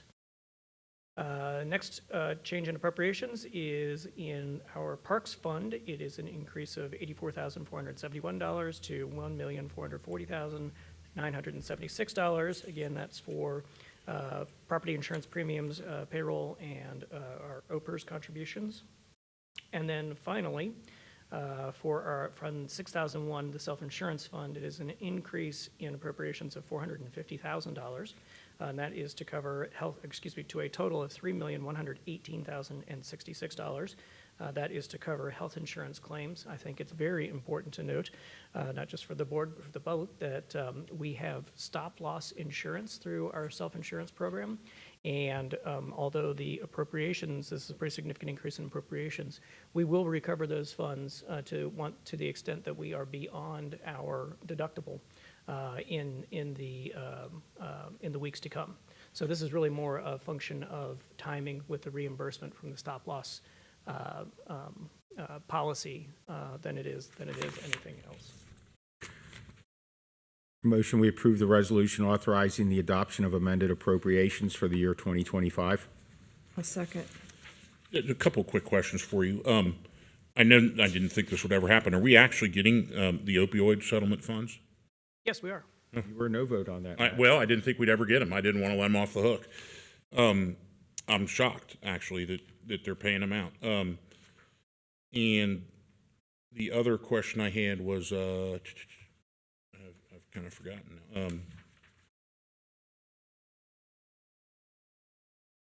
now. So this recycling incentive, is this annual? We get about $50,000 annually. Okay. I thought, yeah. All right, that's That's just the end of the year balance in Yes. that account of 112,475 at Fund 2902. because we do pay our litter gatherers out of that, and I know that those funds are dissipating, because we do, and I want to make sure that we have enough in there for a while. Sure. So the resolution that is before you is for appropriations for the entire calendar year of 2025. Right. Yeah.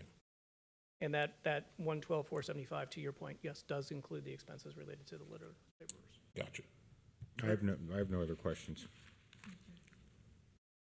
Ms. Orch? Yes. Mr. Unger? Yes. Mr. Waller? Yes. Next item is on page 219 of your agenda. This is the home repair program that I referenced a moment ago. The township has gone through an RFP process, and we are recommending that the township enter into an agreement with Habitat for Humanity to administer our home repair program.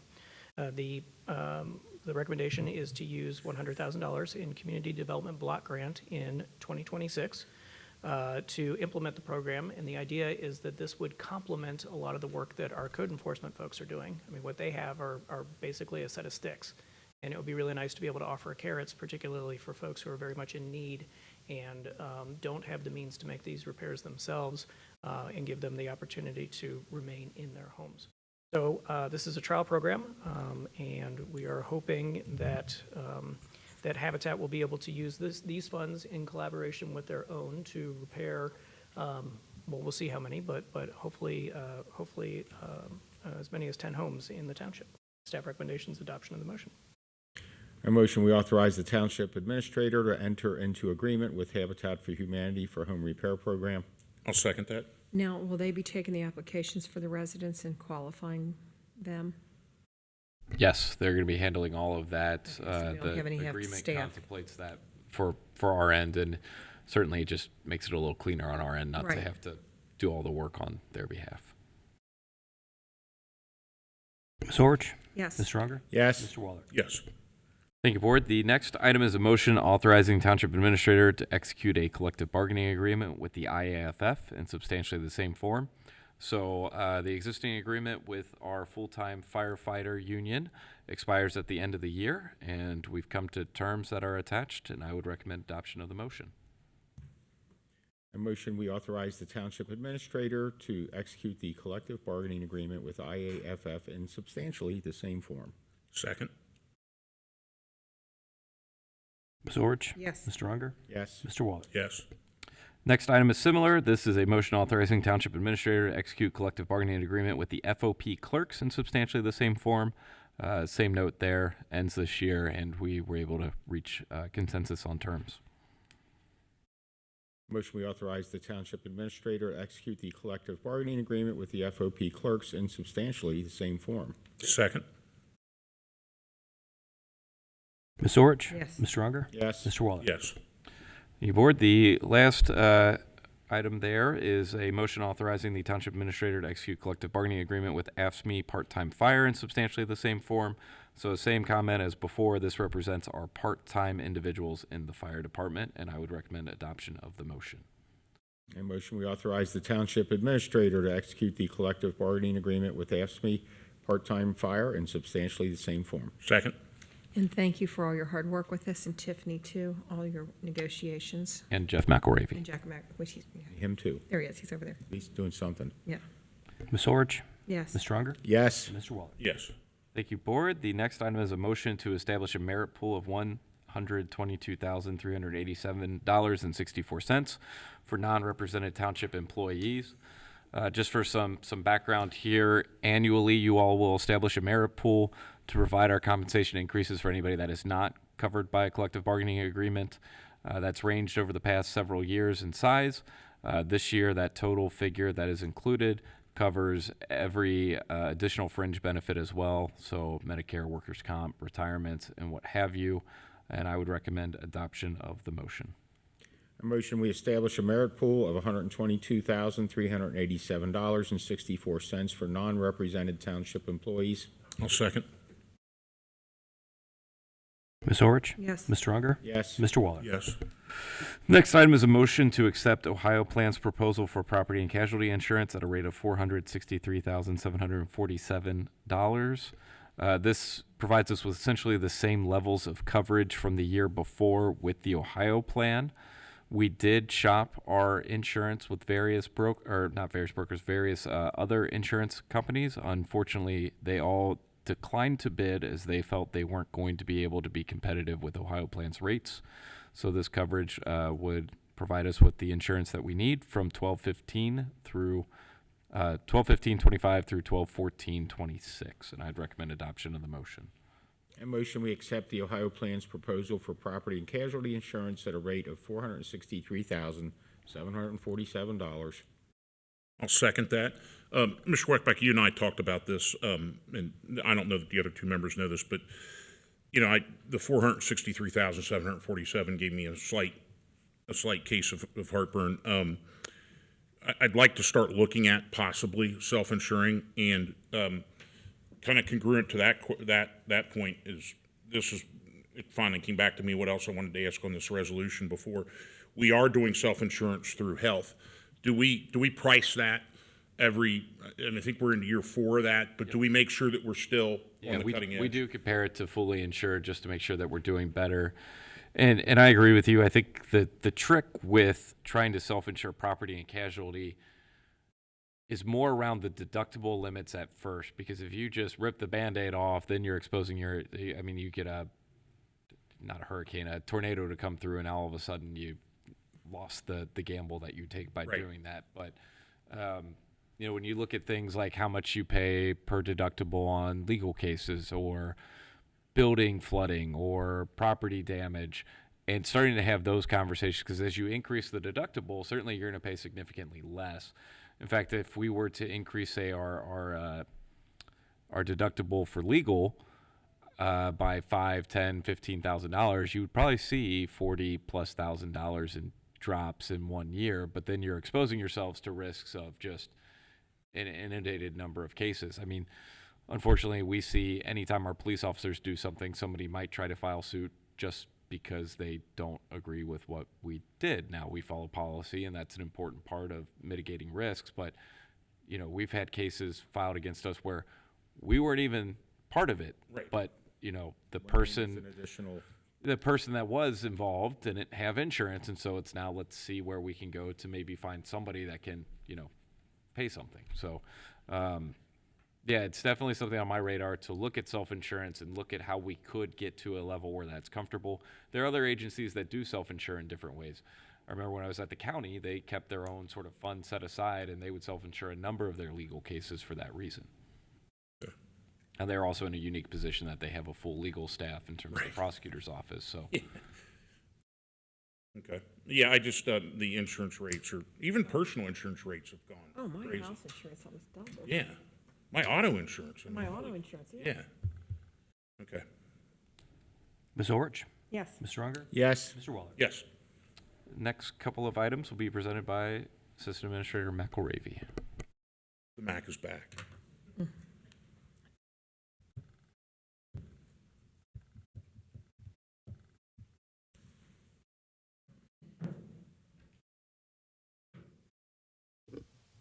Okay. This next item is a motion to adopt the 2026 strategic plan and budget book. This is the culmination of months of work, beginning with the visioning session, easy for me to say, sessions that we had last August to establish the strategic priorities of this board and the leadership team. And it culminates in tonight with a recommended strategic plan and budget book. I can't emphasize enough how important it is for the strategic plan to precede the budget book. There are a lot of organizations that don't do that, and you can tell.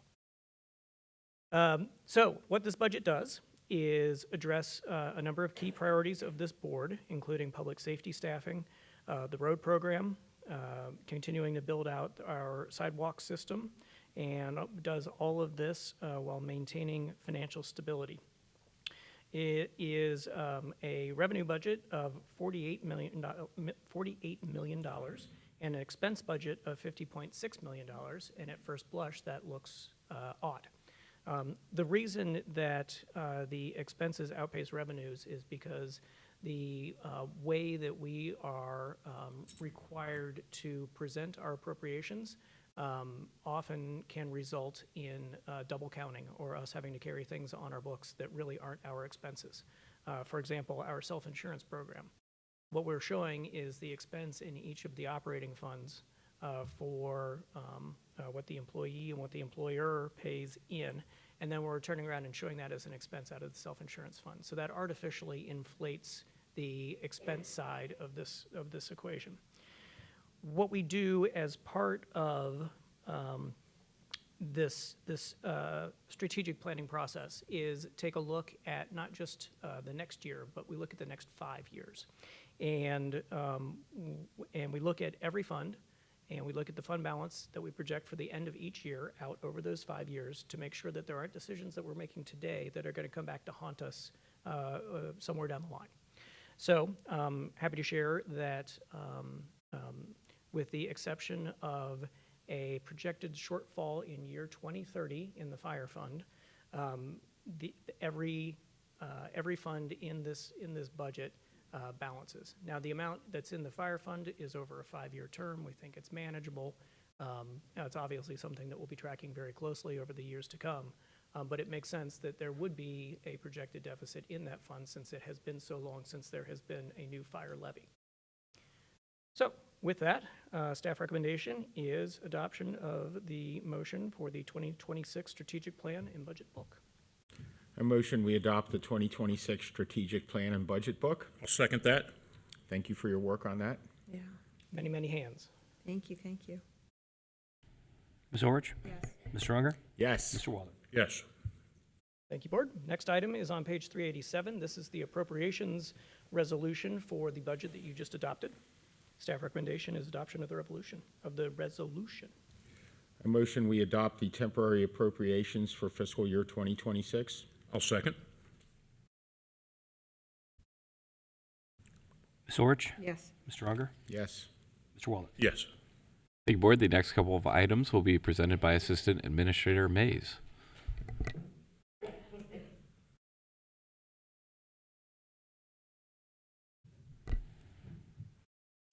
And I don't believe you'll be asking for any revolutions to be adopted, correct?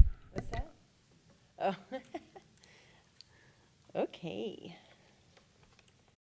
We're in the home stretch. On page 391 is a resolution adopting the organizational chart, roster, and job descriptions. Every year, annually, staff completes a process of reviewing all job descriptions within the organization to make improvements, corrections, and updates as it pertains to duties and assignments. Staff recommendation is an adoption and approval of the resolution. A motion, we approve the resolution adopting organizational chart, roster, and job descriptions. I'll second that. Ms. Orich? Yes. Mr. Unger? Yes. Mr. Waller? Yes. The next item can be found on page 607 of your packet. It is a resolution to adopt and update the Township policy book. Again, annually, Township staff review our policies and update them as needed. In this case, there are a couple updates due to the Auditor of State publishing new requirements and also updates to other policies and potential inclusions. I can review those very briefly, but policy 1.4 outlines that our probation period also extends to current employees who are promoted. It was silent on that in previous times. Policy 1.16 is travel and training policy, which updates the Auditor of State language. This permits employees to utilize their own personal reward system to earn points while they're on business travel. Policy 1.22, telecommunication policy. This update reflects the updated roster with job titles. Policy 2.2 is our purchasing policy. Again, this is an auditor of state update. This basically states that employees who purchase an item for township or municipal use that is charged state tax cannot be reimbursed for that. And finally, this is a new policy. Policy 4.11 is an abandoned waste receptacle removal policy. We've run into issues when we are abating properties where we have receptacles that list it as Colerain Township properties, and our contractors won't remove them.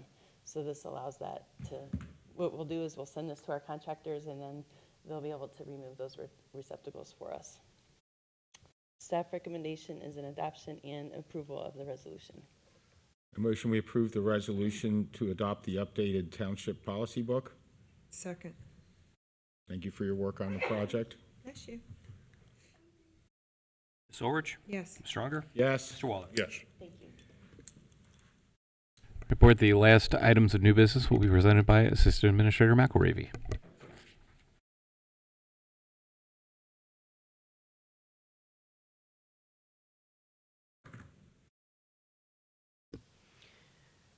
So the last three items that are on the agenda and for new business refer to the Staverman TIF, which is an assisted living facility project that is going to be commencing construction very soon. You may recall that the board approved a TIF for this project, and what we have come to learn since then is that this site is actually in two different school districts. So what the first item of the three, which is on page 625 of your board packet, what this does is terminate the existing TIF, which will set the stage for this board to adopt a new corrected TIF at the special meeting on December 2023, or December, excuse me, December 23rd. Yeah. Staff recommendation is adoption of the resolution. A motion, we approve the resolution providing for the termination of the Staverman TIF. I'll second. Ms. Orich? Yes. Ms. Stronger? Yes. Mr. Waller? Yes. Thank you, board. The next two items are school compensation agreements. It has been our past practice to make school districts whole when we adopt these TIFs. And the first one is a school compensation agreement with Northwest Local School District. This was actually approved by their board earlier this week on the 8th. And the recommendation is a motion to approve the agreement. A motion, we approve the TIF agreement for the Staverman TIF agreement for the school compensation agreement with Northwest Local School District. I'll second. And this is just another example of us working with the school district and making them whole on these tax increment financing projects. That's right. Because we sometimes get questioned about that, and they're not paying any less taxes. It's just that we're keeping the school district whole on the amount that we collect. That's right. Ms. Orich? Yes. Ms. Stronger? Yes. Mr. Waller? Yes. And the final item is the same thing. It's a school compensation agreement, this time with the Mount Healthy School District, and the staff recommendation is a motion to approve the agreement.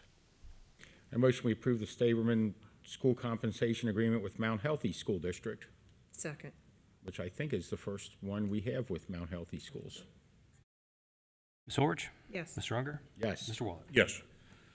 Okay, thank you. Thank you, board. There were several consent items. A contract for a facade improvement grant with Hamilton County, grant acceptance from the Duke Energy Foundation in the amount of $5,000, promotion to HR manager of Doug Riemann at $33.66 per hour, new hire of our fleet mechanic, Michael Lamana, at $29 per hour, and then equal donation acceptances for the police department and Department of Fire and EMS from the Cincinnati Moose Lodge number 2 in the amount of $2,055.65 for each of those items, and I would recommend adoption of all consent items. A motion to adopt consent items A through F is noted in the board packet and read by Mr. Weckbach. Second. We tried to get the Moose Lodge out here once to thank him. Did that not work out? We could try again. I thought they were here several years ago, or maybe that's when they opened their new location. It was, but I don't think they came out for, I want to thank them for the donations. We've invited them and had them on the agenda, and just timing didn't work out for some reason. So we'll continue to make that Yeah, outreach. they've been fantastic. No other comments from me. Ms. Orich? Yes. Mr. Unger? Yes. Mr. Waller? Yes. Okay, is there a need for a fiscal office report? I have a very brief one, Board. With one meeting a month, it's going back to our meeting in November. October had been closed, but we didn't have the final numbers yet, which is the case this month as well. November numbers have been completed as well, but those haven't been completed. However, I do have October's, and the October adjusted bank balance as of October 31st, 2025 was $39,884,655.95. And we'll soon be getting November's numbers as well, but we're trending very well on those numbers as well. That's all I have. Okay, thank you. Is there a need for an executive session? Yes, I would recommend going into executive session by motion for the following reasons.